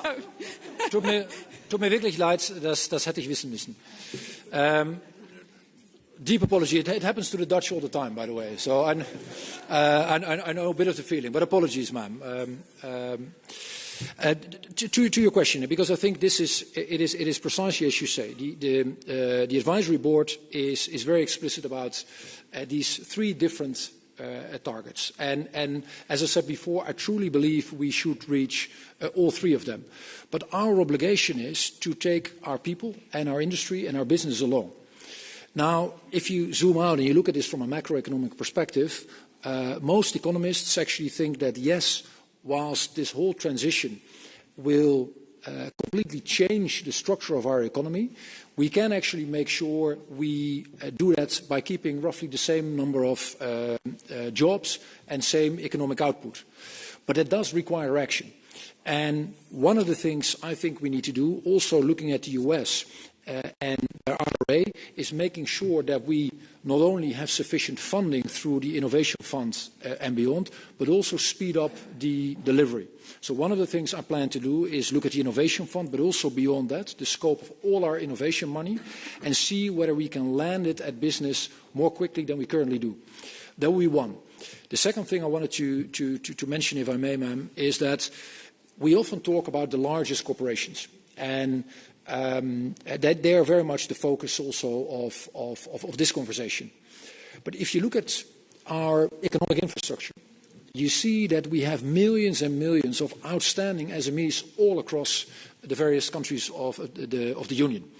And what I would like to organize, of course, together with others in the college, is making sure we start an SME dialogue how to actually make it through this transition. Because they are often the engines of change. And I think we should make it easier for them, so for companies large and small, to be part of this transition and prosper in it. Okay, let's try to be disciplined on time. Excuse me. Any follow-up?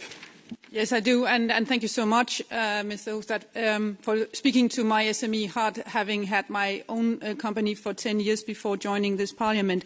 Now, you echoed something that makes me then ask you, because you also know the climate law, and that there is also in that a paragraph, a very important one, on the sector-specific climate partnerships, where research and industry and politicians, they meet and inform and inspire each other for the roadmaps of transition.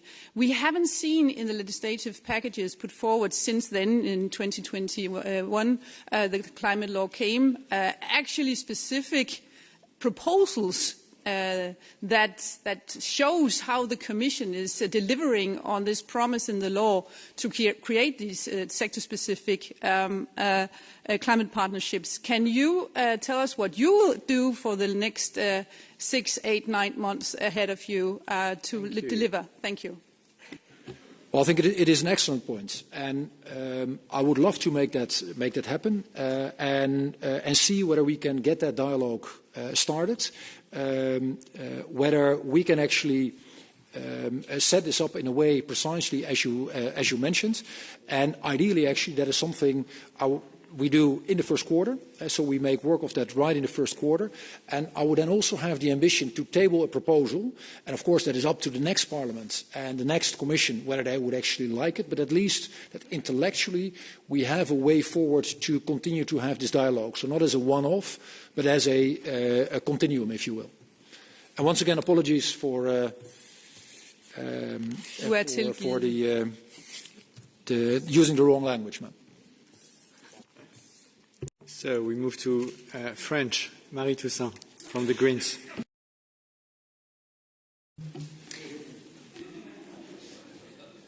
Merci beaucoup. Je vais donc vous parler en français. Monsieur Hoekstra, merci de venir nous voir. Le poste auquel vous candidatez aujourd'hui requiert à la fois un fort esprit pro-européen et de la détermination et de la créativité pour donner les moyens des ambitions que vous nous avez si joliment présentées au sujet du climat. Or, et vous l'avez vous-même mentionné, vous avez, il y a quelques années, j'ose utiliser le mot insulté, les pays du sud de l'Europe en demandant une enquête sur les raisons pour lesquelles ils ne savaient pas gérer une crise sanitaire qui nous frappait tous. Vous vous êtes également opposé fortement à des mécanismes de solidarité entre les États européens et vous faites de toute manière et depuis toujours partie des frugaux, ceux qui défendent une austérité budgétaire en Europe.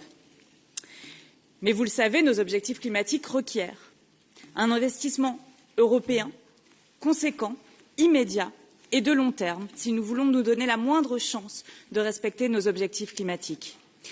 Tenir ces objectifs, dégager les financements nécessite de sortir des règles du pacte de stabilité budgétaire, ceux qui sont aujourd'hui inscrits dans la loi, mais également ceux qui figurent dans la proposition de la Commission européenne. Donc ma question est simple. Êtes-vous prêt, oui ou non, à défendre une réforme du pacte de stabilité qui permette cet investissement? Et la deuxième, êtes-vous prêt, oui ou non, à défendre aujourd'hui fortement un emprunt commun européen pour financer cette transition?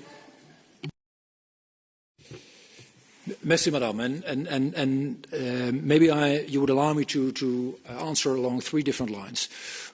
One is I tried to acknowledge also in my opening remarks what I did not do well in the past. And at the same time, I would hope people would also recognize how I've tried to bridge the divides as a finance minister, working onshore with Roberto Gualtieri, they're brokering a compromise, working with Bruno Le Maire and Olaf Scholz on the Capital Markets Union and weapons for Ukraine, actually with all the colleagues across the Union. And I'm actually sure that if you would ask whether it is Mario Centeno or whether it is Minister Alvarez or each of the ministers I've worked with as a finance minister or as a foreign minister, they would hopefully acknowledge also my capacity to build bridges.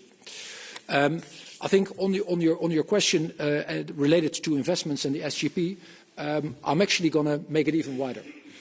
If I look at Europe and I look at the challenges we are currently facing, I think there are 3 overarching challenges that will stay with us for at least the next 20 to 30 years that have a lot of differences but a couple of things in common. And they are climate change, clearly. They're all things related, secondly, related to defense, keeping the world safe for democracy and global safety.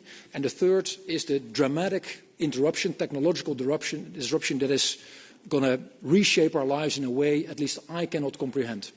And each of these 3 elements needs European cooperation because none of us can deal with it by ourselves. It needs sustained effort because we will need a much longer period than just the next 10 years to deal with it. And they need substantial investments, nationally and from a European perspective. So that will be my overarching approach. Does it have consequences for the SGP? Yes, it does. And yet, of course, I have no... I'm fully committed to the changes that the Commission has already suggested to the SGP. Thank you. Any follow-up? Oui, c'est ce que je soulignais, c'est que la réforme qui est proposée par la Commission ne permet pas de dégager les investissements nécessaires. C'est d'ailleurs une analyse de Bruegel, qui n'est pas, comme vous le savez, un think tank particulièrement écolo, ni particulièrement de gauche, et qui a souligné ce fait. Je tiens à le souligner à mon tour. Monsieur Hoekstra, j'aimerais avoir une question supplémentaire, effectivement. Vous avez travaillé à la fois pour Shell, certes il y a un petit peu de temps, et pour McKinsey, qui est l'un des conseillers de ceux qui détruisent le climat. Je vous le demande. Vous serait-il possible de nous transmettre la liste des missions que vous avez exercées au nom de McKinsey, de sorte à ce que nous puissions étudier tout conflit d'intérêts? Et la deuxième chose, c'est quelle est votre réaction quand nous vous disons qu'il est difficile pour nous d'avoir comme commissaire pour le climat quelqu'un qui a travaillé pour Shell, puis pour McKinsey, lui-même au service des pollueurs? J'aimerais avoir votre avis parce que, au-delà des promesses que vous nous formulez, je n'ai pas entendu votre vision de ce poste et de la manière dont vous souhaitez changer de casquette. Merci. Thank you, ma'am, and thank you again for the opportunity to articulate my thoughts on this as well. My thoughts on this as well. And maybe one, I didn't have time, but one part of the answer to your previous question.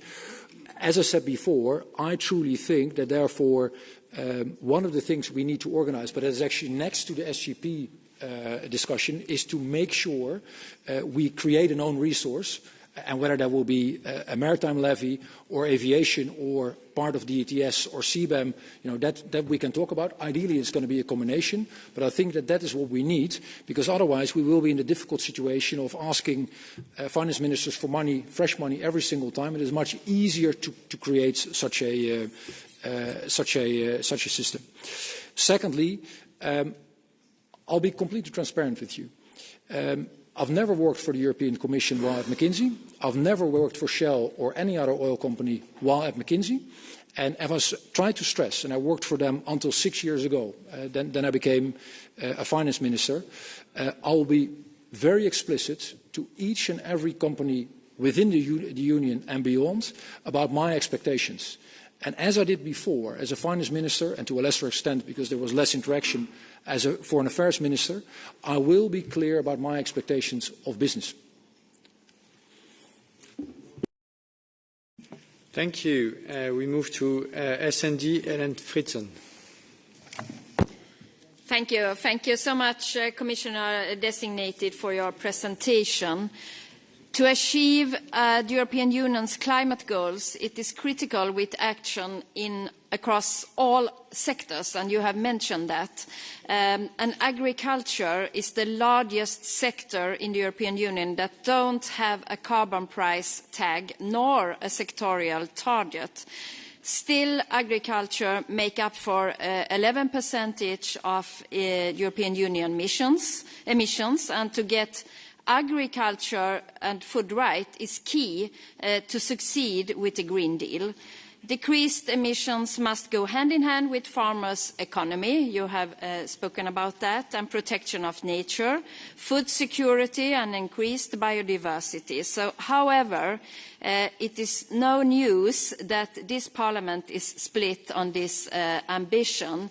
So we know that the Commission is working on proposals to change that, and will you really push the work forward and lead to UNIT so that we can expect these important proposals early in the next mandate?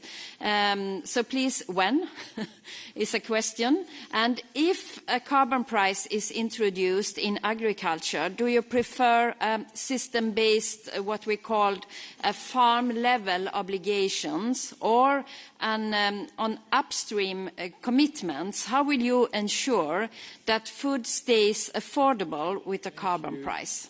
Thank you. Wow, thank you very much. It's a number of questions. I think in one I'll try to answer them as good as I can. And let me once again start by also articulating vis-à-vis your question that there is no escape for none of the sectors to make sure they live and see through this change.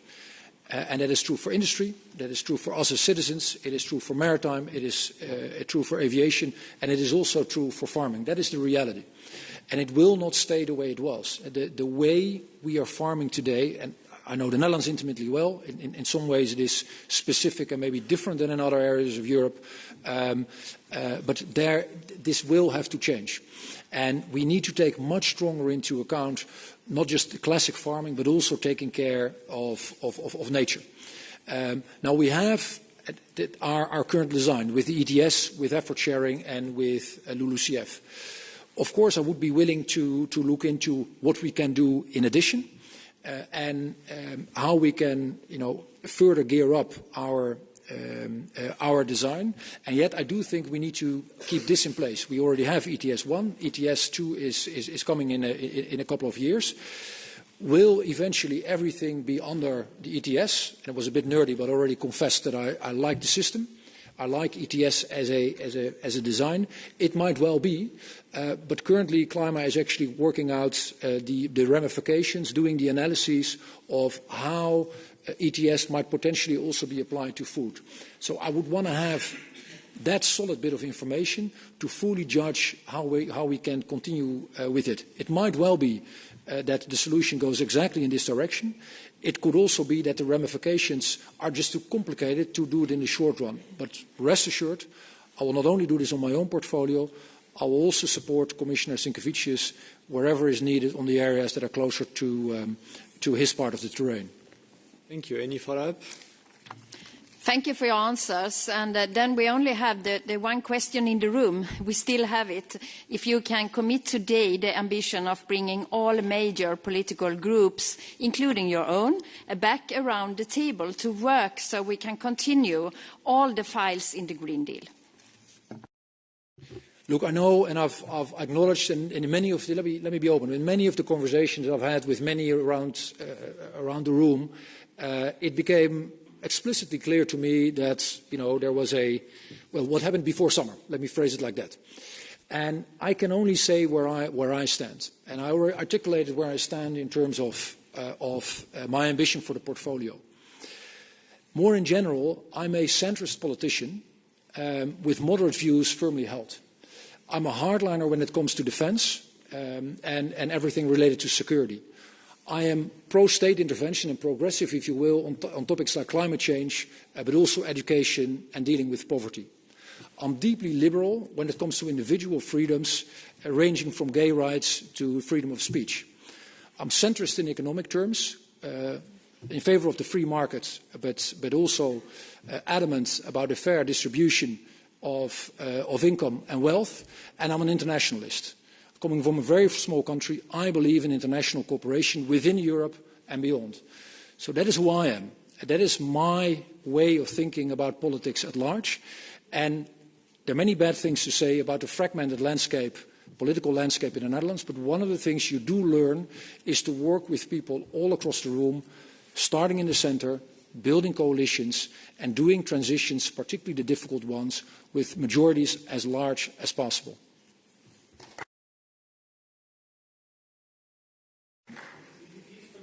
Thank you. So we move to ECR, Rob Rose. Welkom, heer Hoekstra. Volgens commissaris Breton moet de Europese Unie de elektriciteitsproductie verdubbelen omdat de vraag toeneemt vanwege de transitie van verwarming, koeling en transport. Vorige week zei de Europese Rekenkamer dat de doelstellingen van hernieuwbare energie te ambitieus lijken. En dat met de massale toename van offshore windenergie, daarvoor waarschuwt de Europese Rekenkamer dat de ontwikkeling ervan schadelijk kan zijn voor het zeemilieu. Tegelijkertijd kunnen we ons geen energieschaarste meer veroorloven. Want schaarste leidt tot koopkrachtverlies, oplopende inflatie en verlies aan concurrentievermogen van bedrijven binnen de Europese Unie. Maar gelukkig zijn er opties, kernenergie. En u baseert zich op de wetenschap en u zei ook dat we daar niet omheen kunnen. Nou, gelukkig zegt ook het IPCC en het Internationaal Energieagentschap dat kernenergie een integraal onderdeel moet zijn van de energiemix. Echter, de Europese Commissie speelt een belangrijke rol bij het vaststellen van de doelstellingen van het regelgevingskader en bevoordeelt de renewables, waardoor kernenergie het gewoon moeilijk heeft.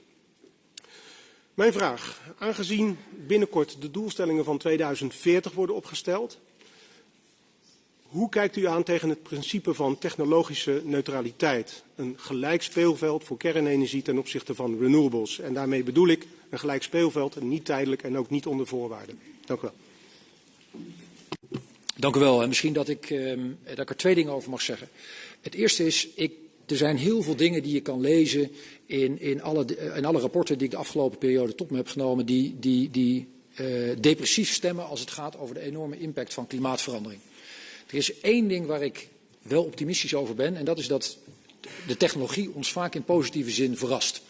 En ik noemde al eerder de kostcurve van solarpanels.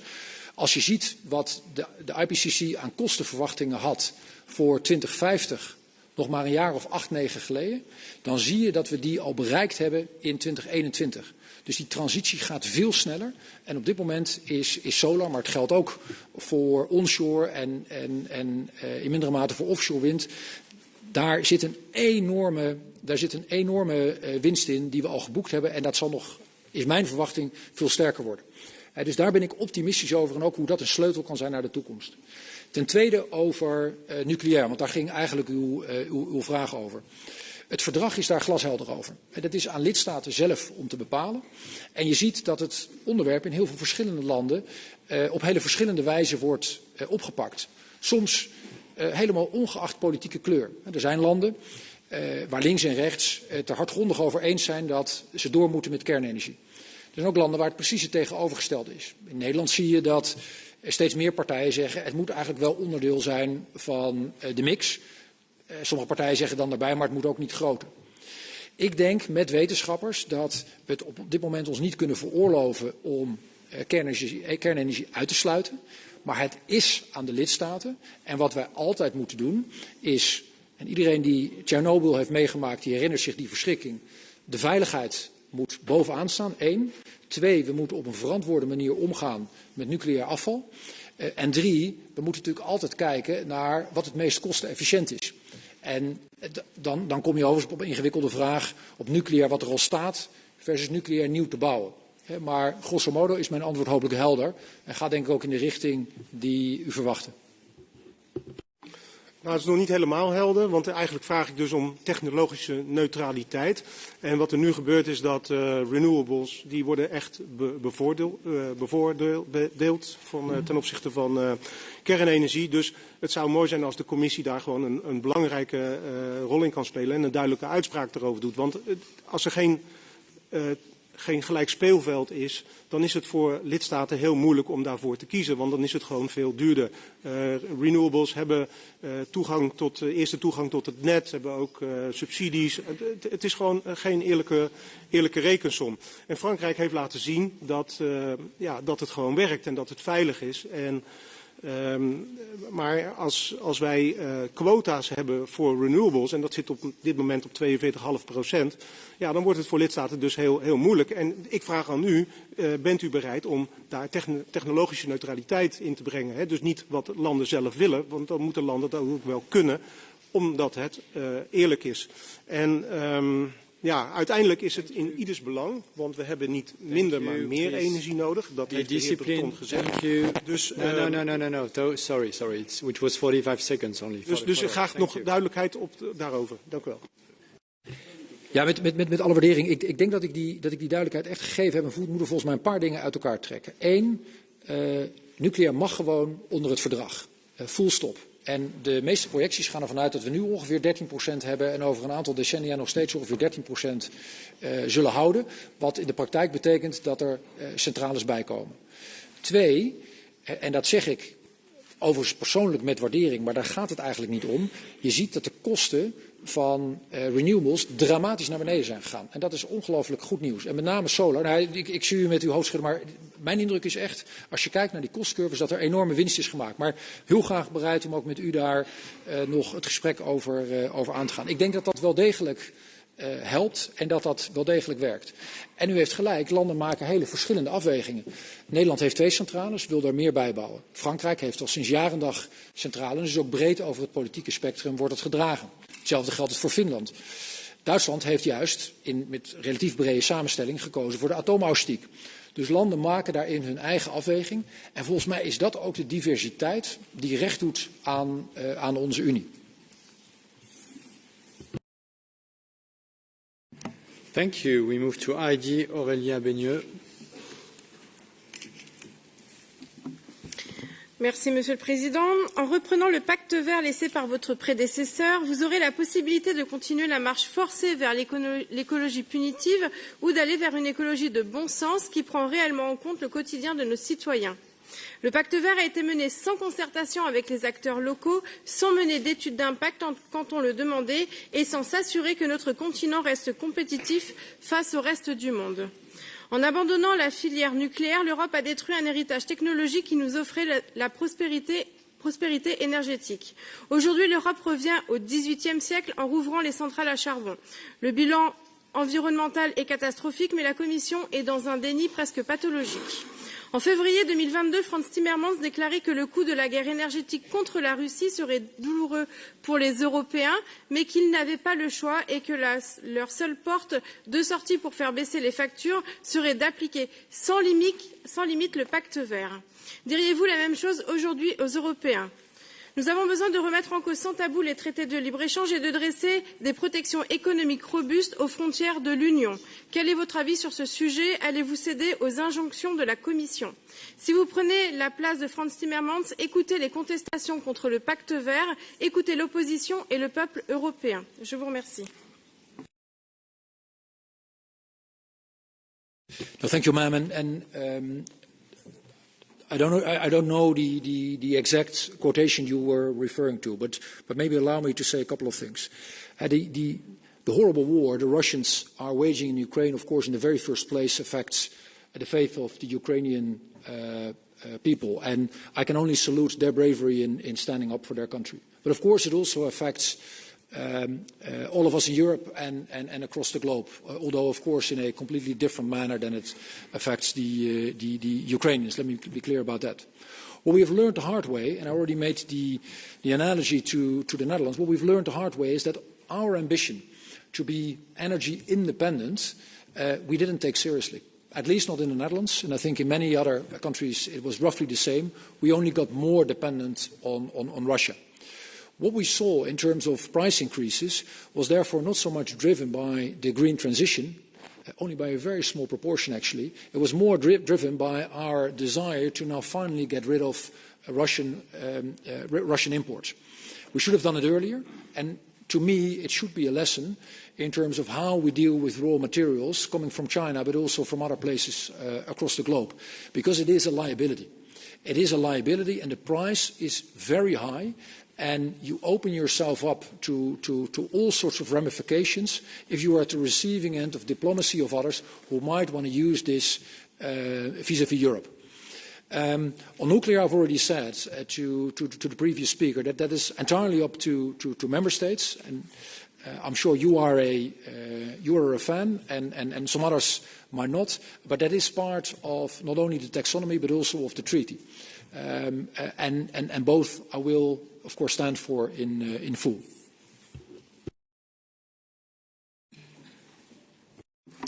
Merci. Ma seconde question concerne l'interdiction des véhicules thermiques et nous avons bien compris que vous alliez être dans la continuité de votre prédécesseur.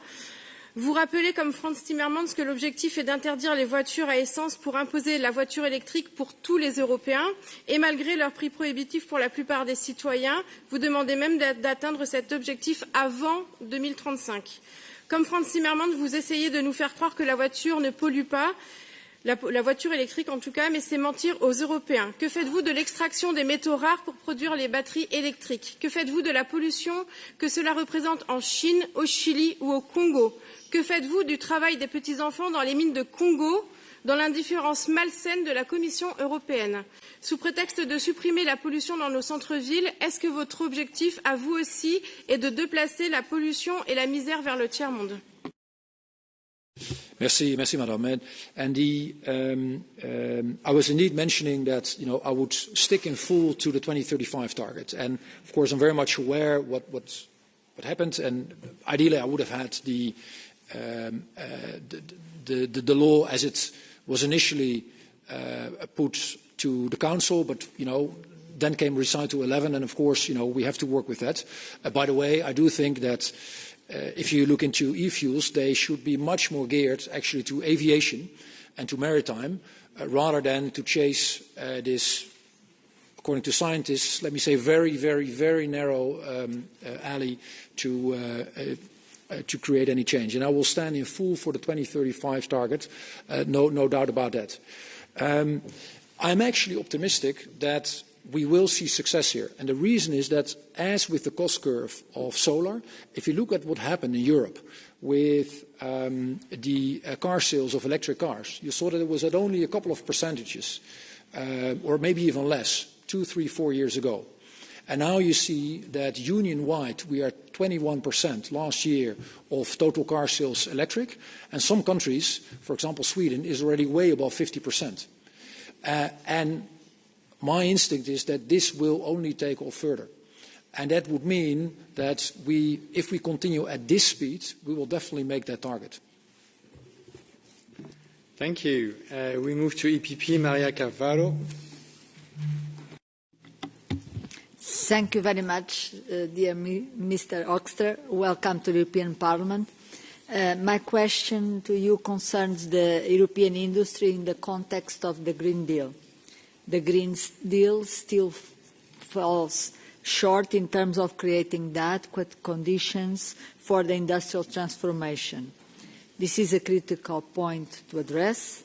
We can only achieve our climate ambitions, and especially the shift from fossil fuels to clean energy, if we make the green transition a win-win situation for all, enterprise, families and people. We must stand by our industry along this process, ensuring that it remains competitive in the global scene. Therefore, I would like to ask you, how do you plan to facilitate this transition for the European industry, and in particular, how your plans to co-shape an investment agenda that will allow our business to meet the climate ambitions, and how do you ensure that business and citizens get quicker and easier access to innovative and creative models to make this transition possible? Thank you very much. Thank you, ma'am. Truly excellent point. And I think the good news is here that if you look at what has happened in the last couple of years, we saw actually very few companies leave. But there are significant worries amongst, by the way, many political groups about at least investment leakage and potentially more, actually companies leaving. And that is something that we should absolutely prevent. And why? Well, first of all, it would have all sorts of ramifications for our people in terms of jobs, for our economic growth, and then companies would leave, but it wouldn't contribute to driving down emissions. So it is bad in two different ways. I would argue we need to do a couple of things. One is, let's be much more explicit in delivering on innovation with speed. I think actually if you compare the IRA with our infrastructure and you add up all the innovation and climate money in the MFF, in the RRF, of course in the innovation fund itself, but also if you add up the ETS proceeds, we're doing a massive amount of money in terms of innovation. But the beauty of the US system is its speed of delivery. And we should try to mirror that more. And therefore, I would like to have a task force looking into how we can speed up not only the money we allocate through the Innovation Fund, but actually more broader in the innovation money we have available as a European Union. That will be one. Two, as I was mentioning to Madam Weiss, we need an SME dialogue to make sure that not only the larger corporations, but actually also the many great SMEs we have across the Union are being helped out and are able to navigate the red tape and see how we can actually decrease the red tape. Finally, let's create a net zero desk at the Commission to make sure that we help companies to deal easier with all the regulations. Frankly speaking, if you see what we have, it is a fantastic infrastructure, but it's quite complicated. And I am sure we can deliver as much as we do and make it easier. So that will be my task, obligation, ambition. Thank you. Any follow-up? On the follow-up, I would like to go back to the Innovation Fund. That is one of the main instruments to finance or co-finance demonstration projects, but has not financed enough pilot scale of the very innovative emerging technologies. And this is also important for Europe. How do you see the Innovation Fund also in that role, pushing the pilot scale and the scale-up of the very innovative technologies that the industry in Europe needs and requires? Thank you. No, thank you. And it is indeed as you say. And I was already making the point of, I think we do ourselves injustice when we only focus on the 40 billion, which is part of the Innovation Fund. That there's actually, it is factors more if you add up all the innovation money that we have available through the Union, but also at a member state level. But I would be the first to seek to do more if that would be needed. I think that is one. And indeed, we are doing great projects. What I learned about, for example, Tango in beautiful Sicily, but also the battery example of Poland, I think these are fantastic examples of how to do this and make sure we actually get this industry in Europe, rather than increasing our dependency on others. Have it ourselves and have our people work on it. Now, one of the things we are changing, and I think that is actually very smart, is to not only focus on, let's say, the entrepreneurial phase and the true innovation, but also the scale-up and the rollout, which was something I think slightly underdeveloped in the initial design of the Innovation Fund. And actually, the two are extremely important, the innovation itself, but also the reach and relevance, if you will, across the Union. So both should be part of the design. Thank you, ma'am. Thank you. And we move to Renew and Jan Huytema. Dank u wel, voorzitter. Beste kandidaat, commissaris. Ik heb dit keer geen vraag over uw cv of over Haagse politiek. Nee, ik heb een vraag over de mensen die nu zitten te kijken. Zoals een Albert Tromp uit Spannem, een Erik Dauma uit Sneek en Jan Batteram uit Elst. De afgelopen jaren hebben we een groot pakket van klimaatmaatregelen aangenomen. Ambitieus. Ik denk dat het ook goed is. Maar hoe gaat u ervoor zorgen dat bedrijven in de Europese Unie ook kunnen blijven concurreren met derde landen? Hoe kunt u ervoor zorgen dat ze de nieuwe regels goed begrijpen en dat ze ook investeringen kunnen aantrekken om die concurrentiepositie te behouden? En dat we ervoor zorgen dat Nederlandse bedrijven, Europese bedrijven hun spreekwoordelijke kaas niet van het brood laten eten. Veel dank. En het is absoluut hartverwarmend dat er in ieder geval 3 Nederlanders vrijwillig of semi-vrijwillig naar deze hearing zitten te kijken. Maar het is inderdaad wel precies zoals u zegt. En als ik goed geluisterd heb, dan zijn het overigens de kijkers zijn mensen die ook bij u uit de regio komen. Maar het geldt natuurlijk voor iedereen in de hele Europese Unie. Voor alle mensen die met een winkel begonnen zijn, een onderneming zijn gestart, die dolgraag mee willen doen aan deze transitie, maar zich ook afvragen hoe ze daar het beste invulling aan kunnen geven. Hoe om te gaan met Europese regelgeving. En ik denk dat ik ben net uitgebreid ingegaan op het punt over het innovatiefonds. Maar ik denk wat we daarnaast tenminste moeten doen zijn 2 dingen. Heel serieus kijken hoe we ondernemers kunnen helpen. Ervoor kunnen zorgen dat we red tape verminderen en dat we in wat de overheid, overigens ook in Nederland, toch vaak een beetje is, een labyrint waarin het lastig is de weg te vinden, hoe we ervoor kunnen zorgen dat we het eenvoudiger maken. En daarom het idee om met een net zero desk te beginnen in de commissie om te kijken, juist die bedrijven die willen bijdragen aan de transitie, die een vraag hebben, die het makkelijker willen hebben, wat kunnen we daarvan leren en wat kunnen we organiseren. Plus, ik noemde dat ook al zo eventjes, de SME-dialoog. Ontzettend belangrijk, want de echte backbone van onze economie zijn niet die paar hele grote bedrijven. Ja, ook daar wordt geweldig werk gedaan in all over the Union. Maar die SME's, waar miljoenen en miljoenen Europeanen elke dag vol enthousiasme aan de gang zijn, dat zijn de bedrijven die uiteindelijk dit moeten kunnen meemaken. Dus ik zou heel graag ook met u, want ik weet hoezeer dit thema u, maar ook uw partij na aan het hart ligt, met u willen kijken hoe we dat het beste invulling kunnen geven. En ik zou me daar ook willen baseren op de ervaringen van echte ondernemers. Want ik weet minder dan half van hoe dat eruit zou moeten zien. Juist de kennis uit de praktijk zou daar zeer behulpzaam bij zijn. Ja, dank u wel, voorzitter. En dank voor uw antwoord. Ik denk dat dat een hele grote uitdaging is. En ik denk dat de welwillendheid groot is om te kijken naar een groen verdienmodel. Ook zeker voor MKB. Maar bijvoorbeeld ook, werd hier al een paar keer genoemd, voor de agrariër, voor de boer en tuinder. Misschien daarop doorgaan. Ik denk dat het heel belangrijk is, en ik ben heel erg benieuwd naar uw mening daartoe, dat het goed is dat we een visie hebben, dat we een traject uitstippelen. Dat mag ook ambitieus zijn. Maar ik denk ook dat we niet moeten vergeten dat we de MKB'ers en ook de agrariërs iets moeten bieden. Je moet ze ook iets geven. Ik denk dat een heel belangrijk aspect is, dus bijvoorbeeld de toelating van kunstmestvervangers, Renewer. Dat zijn allemaal voorbeelden die perspectief bieden aan de MKB en in specifiek gezien, met mijn voorbeeld, aan de agrariër. Kunt u daar iets meer over zeggen, van hoe kunnen we perspectief bieden aan de MKB'ers?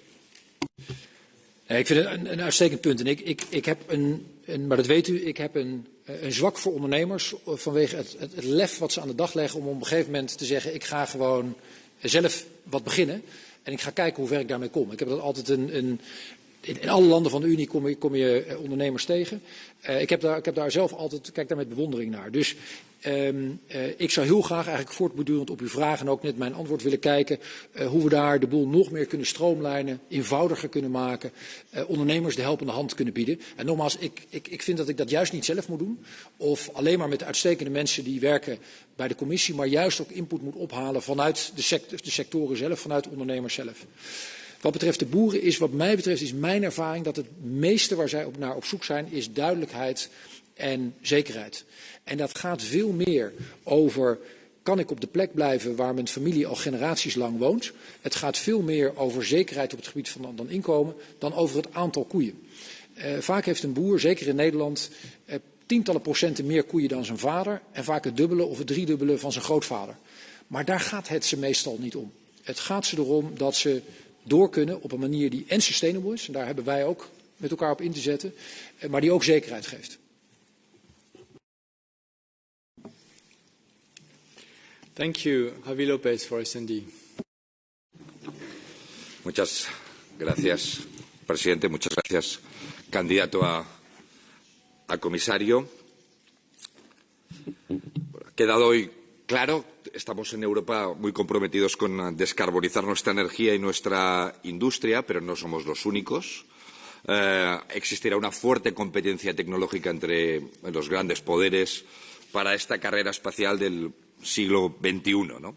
Nosotros estamos haciendo lo que sabemos hacer bien, que es regular en Europa, haciendo leyes para ello. Pero no se llegó a la Luna solo regulando.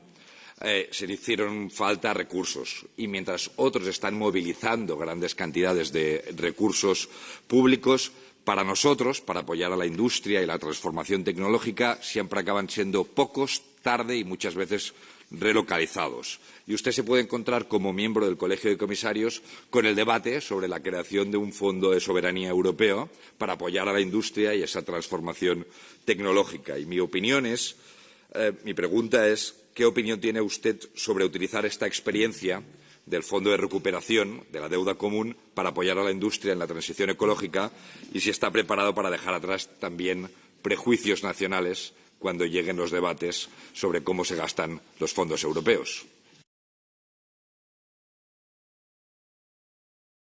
No, thank you, and truly excellent point. Also from an intellectual perspective, I would love to continue the conversation on precisely what you said. And I think we all see that the RRF is a huge success, precisely because of the link it builds between investments, reforms proposed by the Commission. The country-specific recommendations were ignored for years, at least by the Netherlands, but I think by many of us. And now we are in different territory with the RRF.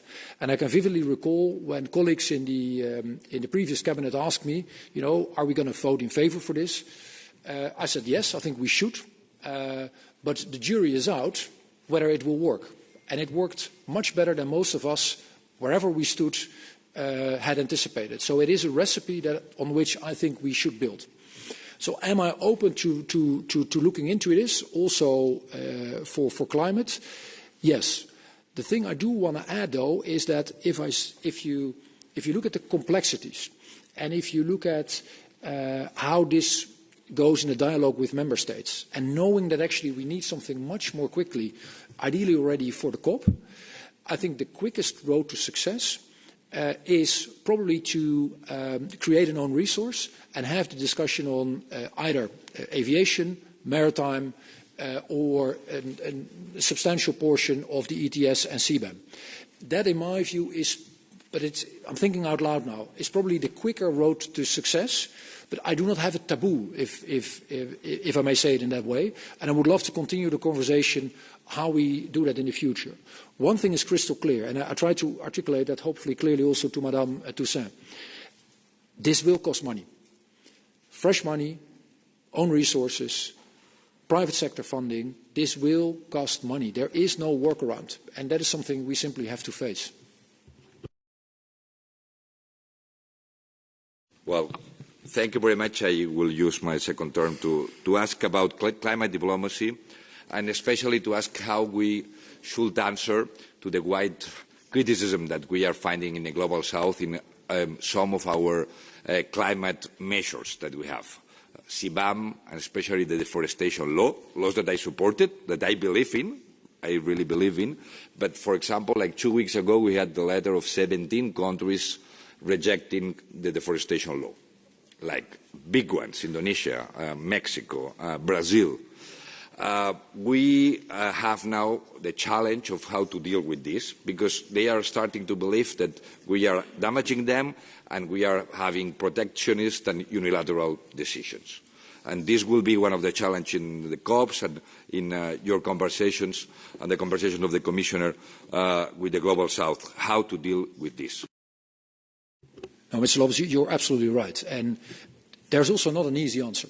And one of the things I learned once again, also in the last 2 years, is that, even discussing something that is so close to our heart as freedom and sovereignty of Ukraine, I fully appreciate and understand that our friends in the Global South are in itself completely in tune with us on that topic, but then ask, well, if that is a global crisis, how about the global crisis we are facing in our own neighbourhood? And I think it is a fair question to ask from us. So we will need to stand with them and help them out. I think it is a matter of fairness. It is a matter of solidarity because simply we are much more affluent and we thank that to a large extent to our parents and grandparents. And also articulate why CBAM, but also the ETS at large, why these are tools that in the end benefit of us all and help to mitigate the effects for them and help them on the transition. The positive thing is you already see an anticipation effect of CBAM also in terms of countries doing more. That is what we like. What we don't want to have is that actually it creates a diplomatic friction. That is something we, and me personally, should then overcome. Thank you. We move to non-attached with Maria Angela Danzi. Grazie. Designato commissario, lei ha accettato una sfida difficile oggi in quest'Aula, quella di convincerci di essere la persona giusta per affrontare la più grande sfida che le nuove generazioni devono affrontare, che è quella del cambiamento climatico.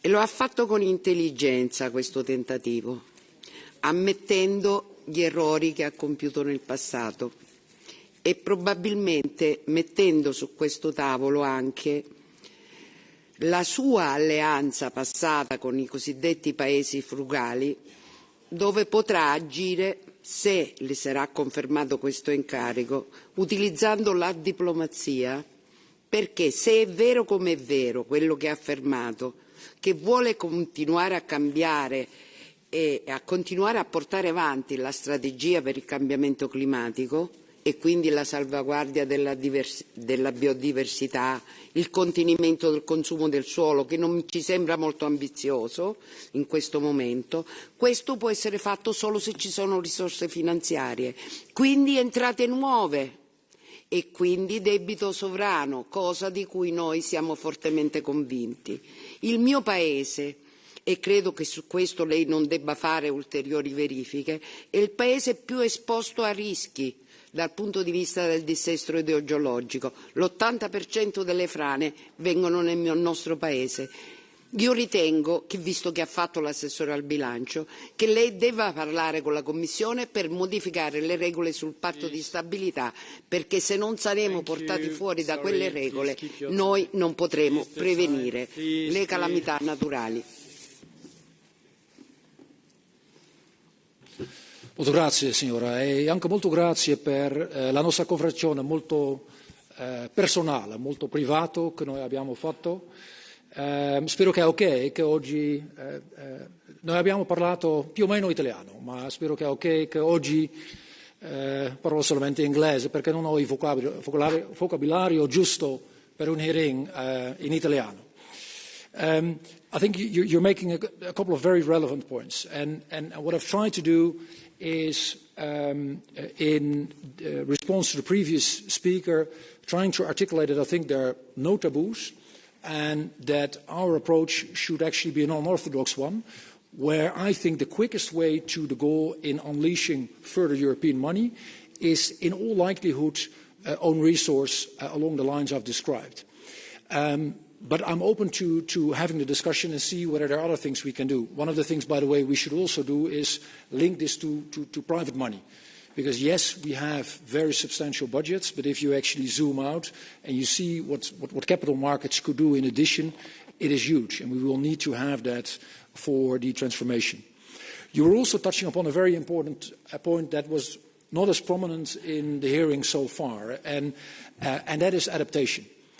And the results are indeed absolutely devastating. We've seen it in Slovenia, we've seen it in Spain, we've seen it in Greece. That was only this year. 2 years ago, we saw it in Belgium, the Netherlands and Germany, flooding. And it is absolutely horrific what happens to our people and to our nature. And the price is tremendous. We're now approximately at 50 billion a year. This will go up by 2030 to 1% of our total GDP. That is exactly the amount we're currently spending as European Union on everything together. So if we do not change this, we do have a very, very significant problem also from a financial perspective.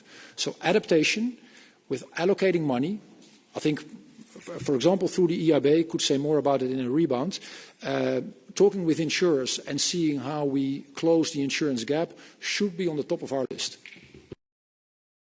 Thank you. Any follow-up? Appunto, io penso che investire nella prevenzione sia un fatto importante e chiedo a lei e a tutto il collegio consultivo di lavorare perché l'attuale meccanismo di protezione civile sia trasformato in un'agenzia che dia indirizzi sulla previsione, sulla prevenzione, perché mentre stiamo approcciando a ridurre, diciamo, l'impatto del cambiamento climatico, dobbiamo essere pronti però a proteggere da tutti gli effetti che il cambiamento climatico ha sulle nostre famiglie, sulle nostre imprese e i costi, commissario, di quello che noi spendiamo nel mio paese, circa 300 miliardi per riparare danni da disgrazie dovute al cambiamento climatico e nel nostro sfortunato paese anche dalla particolare sismicità. Quindi le chiedo se avete affrontato e come intende affrontare l'organizzazione di misure di prevenzione. Sì, è vero. I think this is precisely linked to what I was about to say. I think we've taken a couple of tremendous steps on adaptation. With 49 pillars, I think we're now touching 40% of the union with, I think, 300 regional communities, and we're sharing best practices. We're learning from each other how to do this, ideally also in a nature-based way. And yet the number of cataclysms that we're facing and that we are about to face are simply too large for particularly smaller regions. So we need to step up the help that we provide all across the Union, and we need to make sure we provide them with funding. I was mentioning the EIB. Why? Because actually, if you look at the EIB, which is a fantastic institution, the minimum investment hurdle for them is 25 million. For adaptation and an average city, that is actually too high a benchmark. So what I would want to do is have a discussion with them how we can make this more tailor-made for regions on adaptation. Thank you. We move to EPP again and David McAllister as AFET Chair. Thank you, Chair, for giving me the floor. Dear Commissioner Designate, as you already mentioned tonight, the international climate negotiations, for example, within the remit of COP28, will take place in an extremely complex geopolitical environment, bearing in mind Russia's war of aggression against Ukraine or the rising tensions in the Indo-Pacific. So I was wondering, what experience can you bring to the table to achieve an ambitious climate outcome despite all these global disruptions?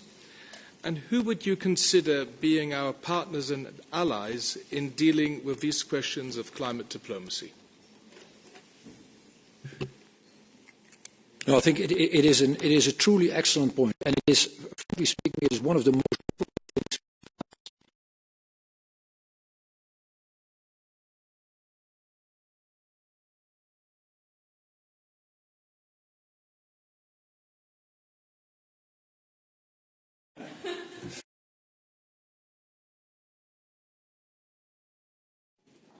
Does it work? Okay. Is it okay, Chair, if I start anew? Okay. So I think it is an excellent point, and the point, it's not me, is it?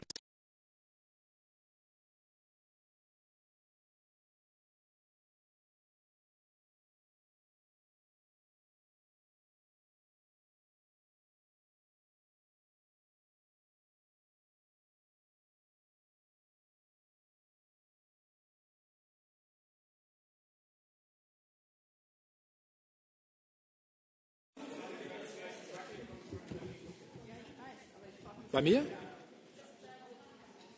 Timo, meinst du bei mir, oder? I can unplug this if that is... Should I try? Does it work now, or is it better? No? Okay. This one is working. I could borrow you.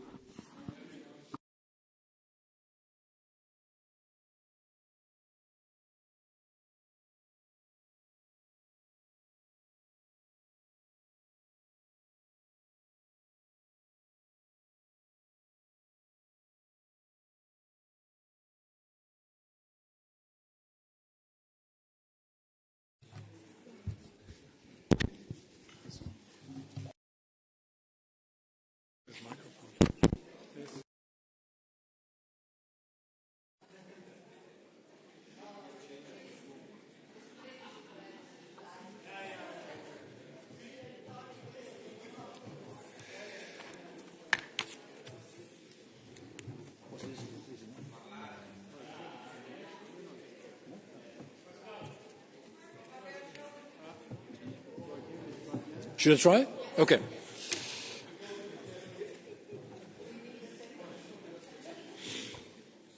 Okay, so let's try again.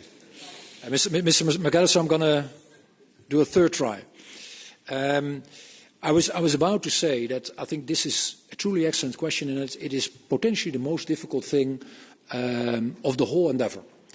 Because yes, there is a lot more, and many of these things are tremendously difficult of what we need to do back home. But if you then zoom out and you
Okay, can you hear me?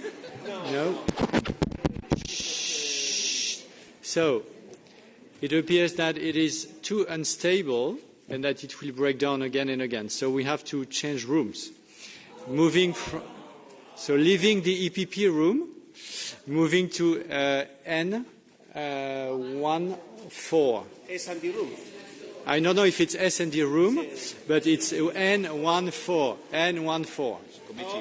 So we meet again in N14 in 10 minutes.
Hear me?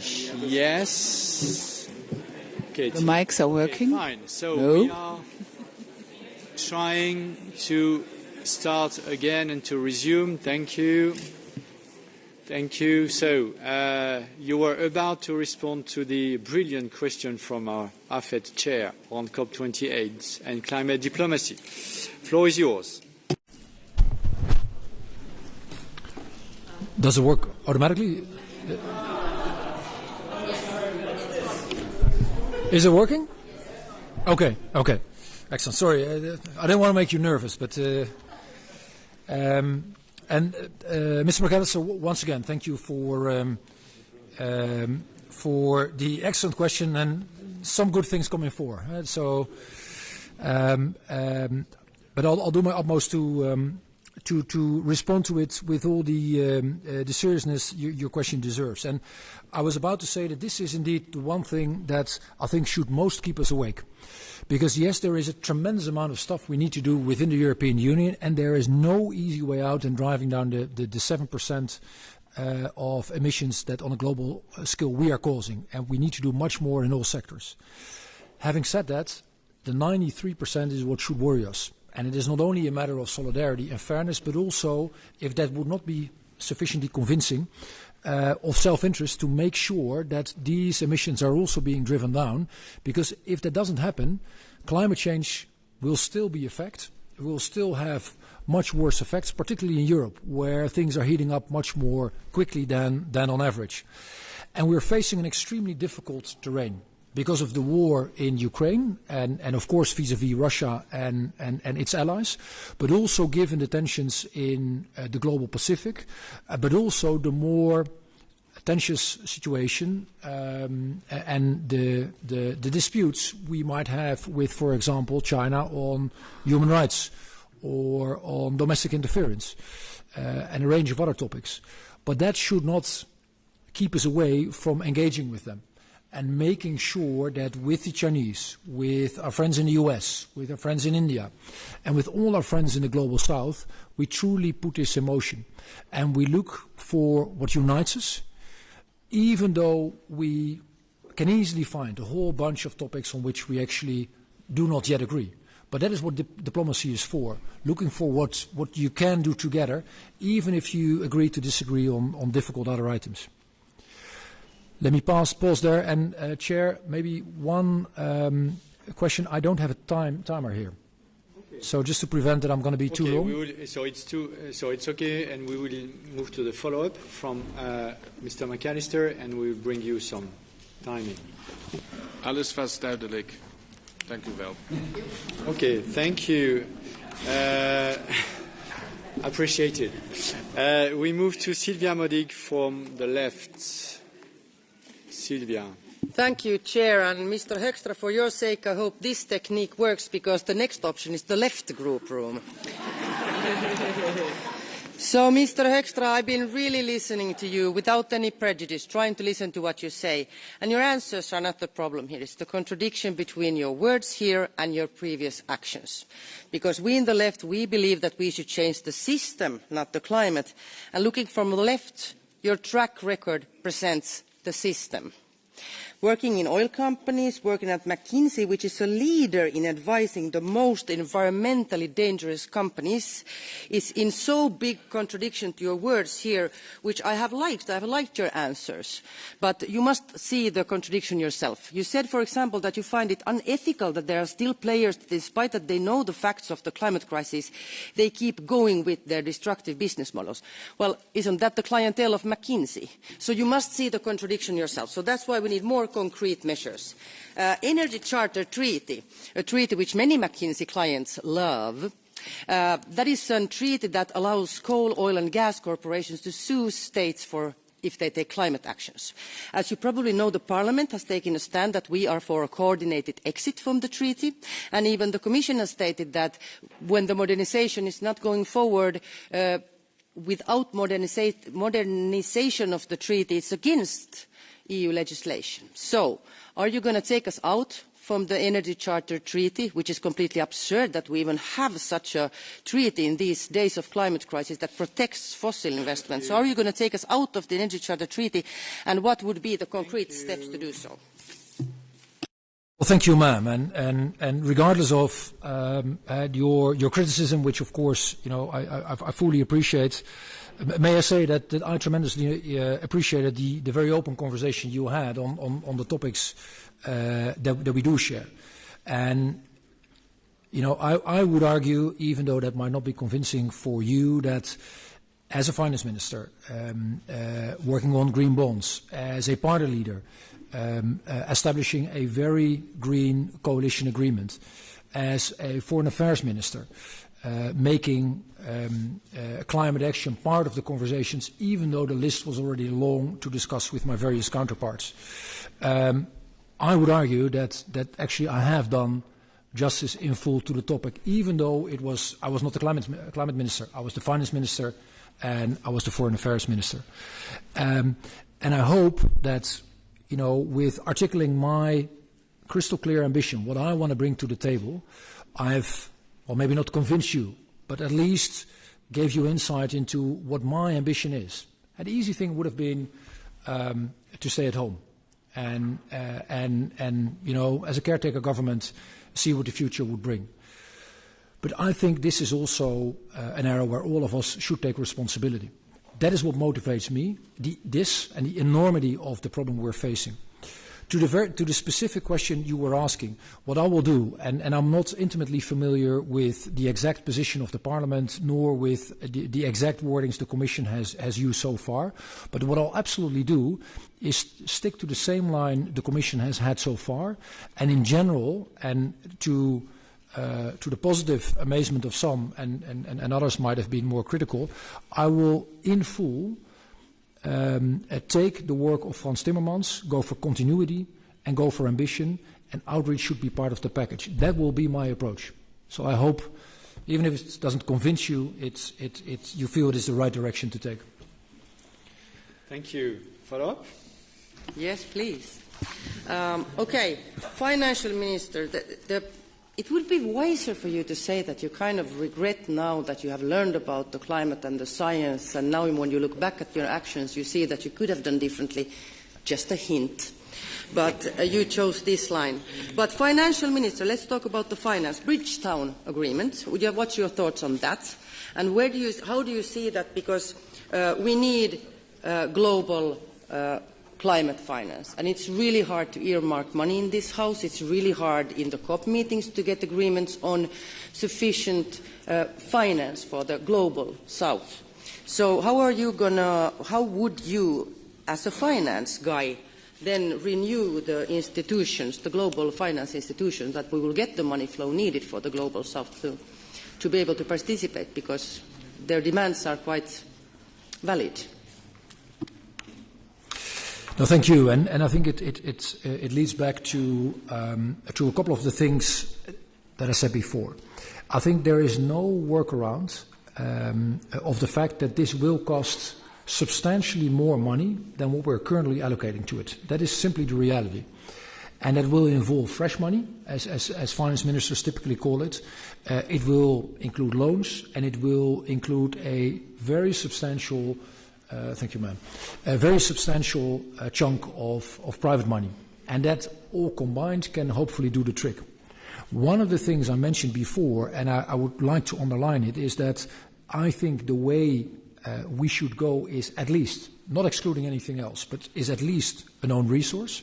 Because actually I can see, and knowing the world of finance ministers a bit, I can see how that actually not only could create very substantial money, but also has a chance of success in politically succeeding, and it can be established relatively quickly.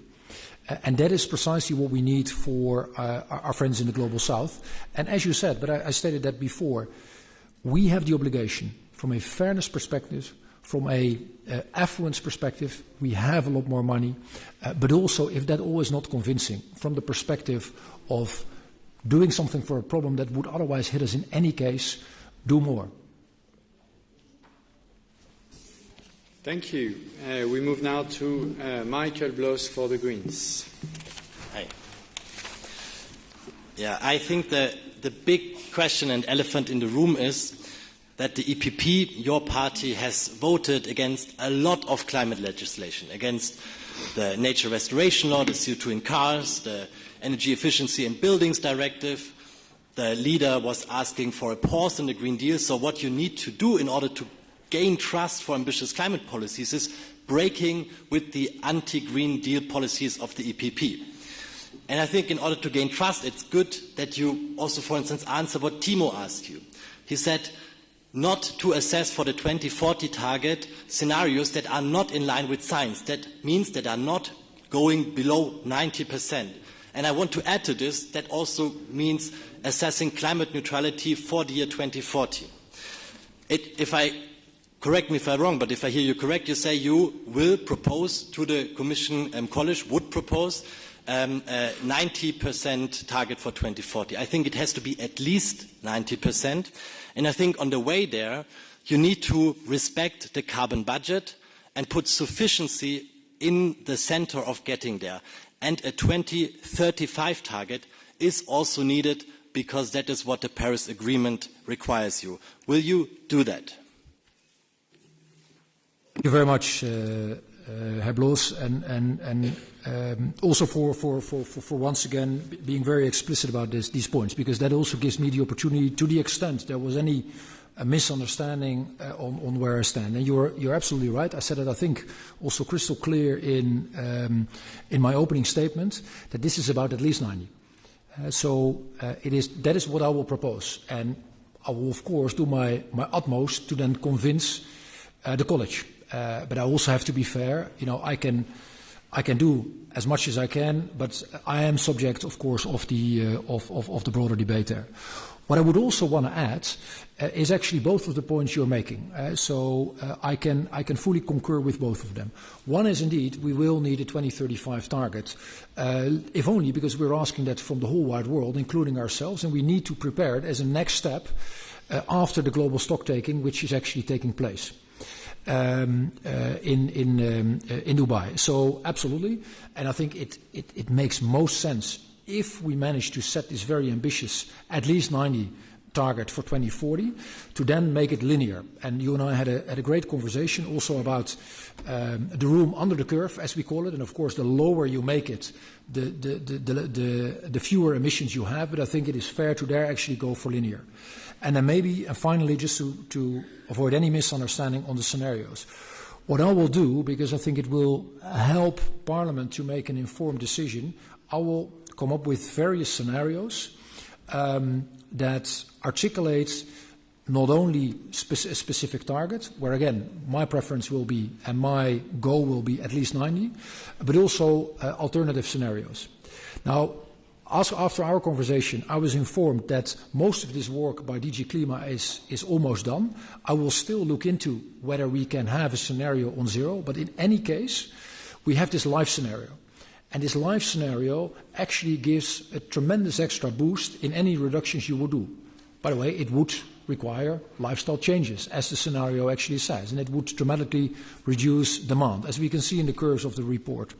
And I think that would actually bring you to the scenario you are looking for. Again, it's one of the scenarios. There will be more, but I will, with a very open view, have that conversation again with Klima, whether there's something that comes even closer to what you are looking for. Thank you. Any follow-up? Yes, please. So with regards to building trust, I think your past at different companies, but Shell has been mentioned. So I think you need to become, from Saulus to Paulus, you need to become a fighter against the fossil interests. And yeah, can you imagine? Huh? We can surprise you, Mr. Ehler. That means, first and foremost, I heard you talking about unabated fossil fuel.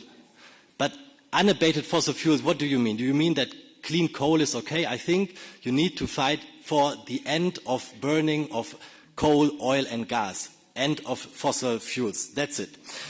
Secondly, with regard to ending fossil subsidies, I think what you can do, because you're speaking about the MFF, what you can do is to say to member states that you reject and send back any national energy and climate plan that is without a scientifically based end date for fossil subsidies and that is without the measures to get there. Will you commit to that? Thank you. Well, thank you, and also thank you for your quotation. I would argue that the discrepancy is not as significant as some of the speakers have been suggesting. But I have to deal with the fact that each of you can, of course, look at it the way you would want. On fossil fuels, I think I have been very clear about what my ambition level would be. Clearly for coal. Actually, I didn't even want to mention it.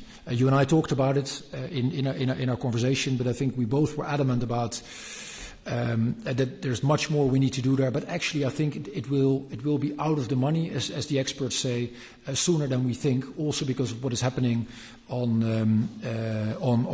renewables. Gas is a slightly different story, and that might not be to your liking, but it is part of the taxonomy as a fuel of transition. I think that is the phrase that is being used, and I think I need to take the taxonomy in full. I cannot change it. I don't want to change it in a hearing. That's not up to me. It is something that was discussed at length here. On subsidies, I think, and I hope I've given a very explicit answer also to Bas Eickhout on how I would want to go about that with, full engagement. See whether I can pull that off. But in the end, I cannot trespass the legal boundaries that I have to face. Will that be enough, sir, to earn your trust? In the end, that is what I can do is tell you what I stand for. In the end, that is your judgment call, whether you think that this is credible. Thank you. We move to Mercedes Bresso for SND. I am here. It's a bit difficult. I will speak in Italian. So, la possibilità di raggiungere gli obiettivi climatici a livello globale, come lei sa bene, dipende chiaramente anche dalle capacità economiche dei paesi in via di sviluppo e dalla situazione del loro debito. Ciò è particolarmente importante se si considera che il 92% dei paesi vulnerabili sono anche paesi a rischio o in sofferenza debitoria. Allora, considerando che l'indebitamento finanziario riduce evidentemente la capacità di transizione verso un'economia pulita, quale ruolo vede per l'Unione Europea nell'affrontare questo circolo vizioso del debito e del clima? E quale ruolo potrebbe svolgere il nostro piano di investimento globale Gateway, che consente di ampliare un po' le risorse? Quali iniziative intende anche intraprendere sia in sede di Convenzione quadro delle Nazioni Unite sui cambiamenti climatici, sia presso la Banca Mondiale, il Fondo Monetario Internazionale, tutte le organizzazioni internazionali per affrontare questa situazione che da soli evidentemente non possiamo risolvere, ma che se non si affronta non consentirà a questi Paesi di accettare la sfida e ancora più di vincerla. And you're touching upon a couple of the most complicated things going forward. And the reason why that is the case is that in the end here, we're talking about money, but in the end this is all about trust. And the reality is there is significant distrust, sometimes even within the European Union about, are we in this together? Are we showing a significant level of solidarity within our countries with our own, towards our own populations, but also country to country? And if that is already true within the European Union, if you then zoom out and you look at the level of trust at a global level, even though I think if you add up all the development aid budgets of the European Union, you would be impressed. Even though with the Global Gateway we are tremendously serious about our commitment to igniting sustainable and fair economic growth across the globe. Even though we're helping out friends across the globe with the energy and the climate transition, then still, in many conversations I've had, it is about, okay, but are you good for your money? Are you good for your word? What are you going to do? And I think it was de Gaulle who said that in the end, countries have interests and not friends. And what we need to do is therefore tailor our approach, in my view, much more to the long-term interests of our friends in the Global South. And that is typically about indeed making this transition happen and about economic activity. One of the things that is always on top of their mind is, hey, how about our access to the European market? how about your business coming over to me? How can we actually liaise more with the European Union? And there is no workaround here. This will take sustained long-term effort by the Union and by each of the 27 member states, and then we might have a chance to flip the script in the years going forward. But it is not easy. Any follow-up? Grazie. Sempre nella stessa linea. Come pensa di poter garantire che gli investimenti pubblici dell'Unione Europea, anche quelli della Banca Europea, della BEI, nel settore energetico in Africa e nel sud globale servano principalmente i piani di transizione locali, le persone, la loro economia in linea con le loro priorità stabilite a livello nazionale? E quale ruolo vede per l'Unione Europea nel contribuire alla necessaria diffusione massiccia delle rinnovabili anche in Africa e in tutto il sud globale? In particolare, vede un ruolo per il trasferimento di tecnologie e lo sviluppo delle capacità di questi paesi attraverso il trasferimento delle tecnologie? No, I think it's an excellent point, and there are actually I think two parts to the answer. One is indeed about financing, and there, our banks could play an important role. I know from previous experience that also had the World Bank and the IMF there have a role to play, and what we can do more, whether it is through special drawing rights or any other part of freeing up money, helping out our friends in Africa. And the reason that is so important is, we often have a discussion about debt levels in Europe. If you look at Africa, you see the debt levels are actually much lower. And why is that? Because actually the markets will not accept for most of the countries to increase their debt levels because the trust in them is too low and they're already paying a huge sum in terms of interest. So this is actually something we should help on. The second thing I think is even more productive to do, and that was to your second point as well, about helping them out with technology. One of the statistics I just learned last week was that the Benelux, which is a very small part of the world, has more solar panels than the whole of Africa. I mean, and then it rains always in the Benelux, as we know. This is something where we should actually help out, because it is much more fruitful if we can actually set up the businesses there, help out with technology, and knowing that so many African countries, Namibia in particular, Congo to a large extent, but also others, do not just want to be players in the transition, they want to be leaders in the transition and be part of the solution. And I think that is what we should ignite. Thank you. We move to Mr. Tobe, Chair of the DEVE Committee. Thank you, Chair. Thank you, Commissioner Designate. It has been interesting to listening to your answers, but also to some of the colleagues. It almost sounds like if you have ever worked for a private company or organization, don't you dare seek public office, no matter what you want to achieve. But with that said, I can inform you, Commissioner Designate, that from our political group, we have delivered Fit for 55 in this Parliament together with other political groups, and we will continue to do so. We also have the COP28 coming up. And as you know, we need to work closely with the developing countries, our partners, because we cannot tackle climate change without them. We need to work with them to make investments, of course, but also we need them to achieve our goals. Therefore, my question to you is, do you have any, I would say, detailed strategy in dealing with especially the global south? Because we need them if we want them to come along with our climate objectives. No, thank you. I couldn't agree more. And simple part of the answer is significantly stepping up our engagement and also seeing COP28 as an intermediate step, but certainly not as the end result. My view is that if there's one thing where we need to double down, where we actually might need to put much more effort in it in the next 10 years, it is climate diplomacy. And not just for diplomats, but also for our experts to make sure that we actually realize the things we were just discussing. Now, that is something I cannot in any possible way just do by myself, also knowing how big the challenge is for the COP. So in our engagement with the Global South, we clearly need to focus on, as I said their interests and their long-term desires to make this work.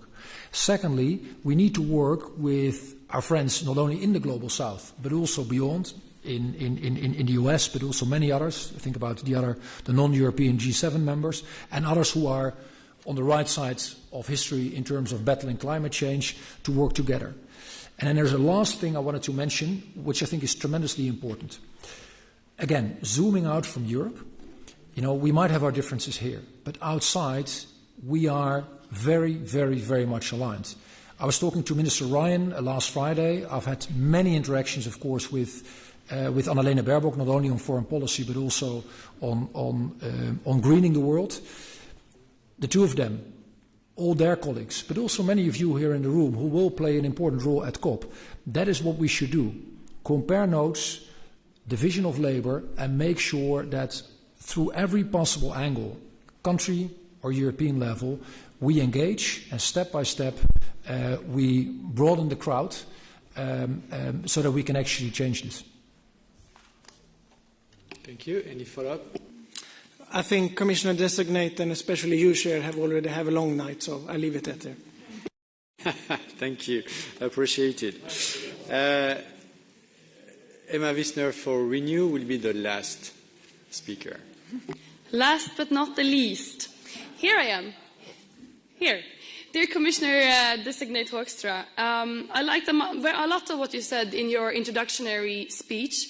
However, I would very much love if you could stop referring to future generations when you talk about climate policy, because, dear Commissioner Designate, it's your and mine generation that needs to solve this if we are to stand a chance. Please have that in mind. I like very much that you say that we should be science-based and you are committed to the 90% by 2040 and listen to the scientists. But if you are to listen to the scientists, isn't also 95% to 2040 to be there? And to be honest, what's in the impact assessment is not the interesting things. It's actually what's coming out afterwards in terms of concrete policy actions. I also love that you're praising the ETS. But however, we are focusing a lot on the existing schemes that we already have on the table. I would like to take my time to answer now 3 questions on the policies that we do not have, that have not been mentioned today. The first one is increased carbon removals and carbon utilization. What role will BECS and DACs play in the future, and how will you push the upcoming strategy on carbon removals? Second, would you also propose a goal for carbon removals based on the climate depth, the already emitted CO2 in the atmosphere of the member states? And thirdly, would you be willing to put forward legislation that put price on carbon going into products? We have price on carbon going out in the atmosphere, but not the fossil carbon going into products on the European market. That's a policy area that we do not have today. Thank you. No, thank you very much. And I take your point. You're absolutely right. We are the generation that needs to fix this, and we're doing it for our own generation and for future generations. So thank you very much for the feedback. And you're right, pointing out 95 had a budget, so to say, which the Scientific Advisory Board gives us 11 to 14 gigaton, and so I can only concur with that as well. I have to admit, Madam Wisner, that after our conversation, every single pen I saw, every single printer I saw, I was thinking what you told me about the level of CO2 being in these pens and in these printers, and how to go about it. And that, I think, actually links to your third question. Frankly speaking, I don't think it is something we can easily solve, because we have the classic ETS, which works tremendously well.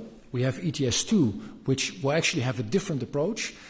And yet you are very right that we should include this. And the big question is how. What I will do is ask the team to provide us with an overview in how we could actually link your question to our current infrastructure, because I think in the end we will need it. But also in the conversations after you came up with this idea, we haven't found an easy way out. So we might want to do more research on this. Then on, let me first say something on removals, and then also come to BECS and DACs. Removals, also here quoting the Scientific Advisory Board, are absolutely part of the solution. There is no way around it. The thing is, and that is why some people are worried about it or skeptical about it, they have to be additional, they have to be certified, they have to be verified, because otherwise it is phony, it doesn't count. And that is what we need to do in terms of removal. Even more skeptical, some people are about BECS and DECs, and hey, isn't this an easy way out for the fossil industry? And I can understand the skepticism, because it has been propagated by those who actually don't have the right track record. And yet, I think and let me say one more thing. So there's no alternative in stepping up the obligations of the companies, and we spend a lot of time, and I hope I've convinced everyone here that there's no workaround there. However, I also concur with the decision that was already made by the Commission that we should look into creating the infrastructure so that for the hardest to abate sectors, actually this might be part of the solution. It is simply something we cannot leave on the table. Sorry for being long. We could have a follow-up for a very short question. For me. My follow-up actually is from my followers on Twitter, and almost all of them asked about bioeconomy. And here we have a conflict of interest with the Commissioner and the hearing tomorrow on the Green Deal. So my question is simply, how would you enhance and increase the bio-based economy? You mentioned Sweden in one of the follow-up questions. It's a lot thanks to the bio-based economy, but we see tremendous conflicts of interest there. And secondly, I agree with Marie Toussaint from the Greens. I used to be a consultant. I have a consultancy CV. I stand by her request of seeing that consultancy CV and what projects you have been working on. Okay, so let me first start with the bioeconomy question, and that is one where you and I went over, or where the team also went over. I think it is crystal clear that the bioeconomy is part of the future. That is, by the way, also in all the scientific advice. But we have to do it in such a way that we actually respect and further improve the use of land, because there are smarter and more dangerous way to approach this.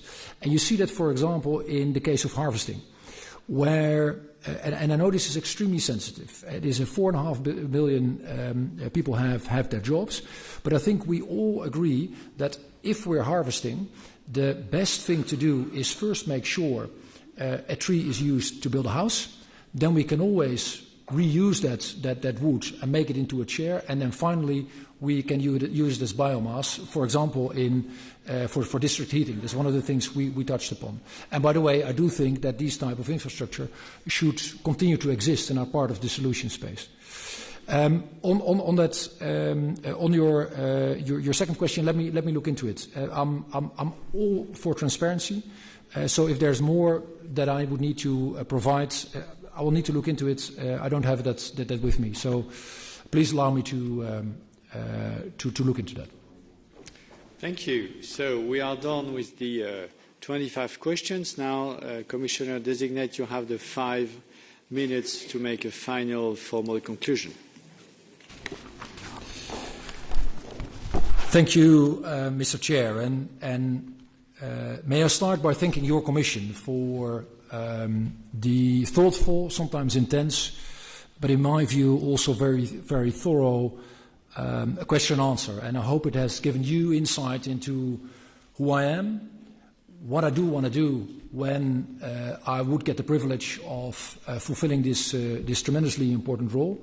And I'm very much looking forward to not only delivering on the various aspects that I have been mentioning, but also to work together with all of you, because I genuinely believe that is necessary in such a transformative situation we are facing. You simply cannot do it with the majority plus one. In our society, it's important to build a broader consensus and deliver on this transition.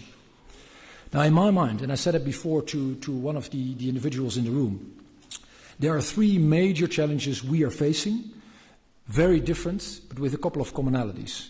And clearly and potentially the most difficult one is climate change. The second one, and we see that unfortunately happening every day, is safety and security and the pushback we're facing worldwide on democracy. That will stay with us for a very long time as well. And the third one is technological disruption. These 3 are very different in nature, but have in common that we can only solve them together, that they will take much more focus and much more money, and it will take sustained effort for, in my view, at least 20 to 30 years before we are beyond the curve, and maybe longer. That is the task ahead of us.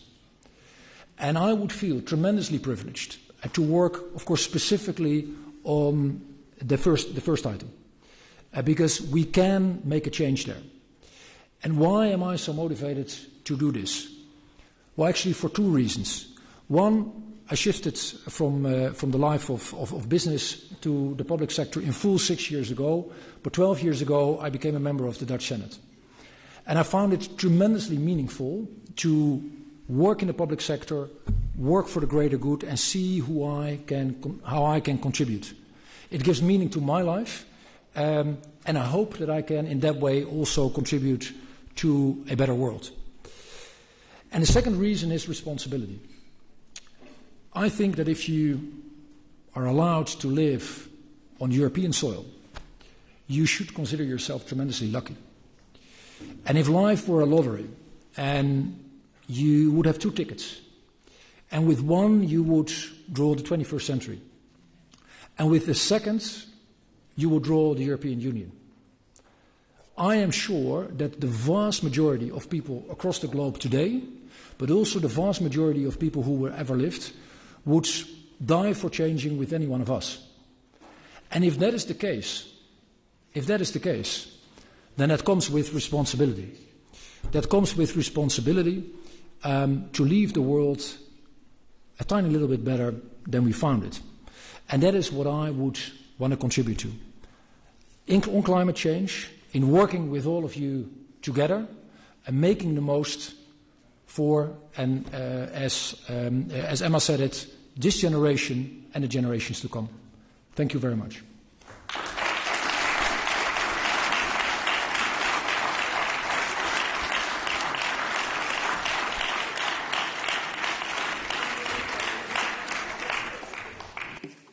Thank you. So before moving to the next step, I would like to, on our behalf, thank the technicians of the Parliament, because actually they made the job. And thank you also to the interpreters, because it was a bit complicated to navigate, but at the end of the day we made it, and sorry for these technical problems, Mr. Hoekstra. Second, we will have the NV coordinators meeting starting in, let's say, around 20 minutes. And, of course, we will wait for DEVE and AFET and ITRE coordinators meeting results, hoping that you could be fast in your analysis. And then we will stay in that room for those who are concerned by this NV coordinators meeting. We will stay in that room. And tomorrow we will be at 8:30 in this room to make sure that we do not have technical problems. So thank you, and it is the end of this hearing.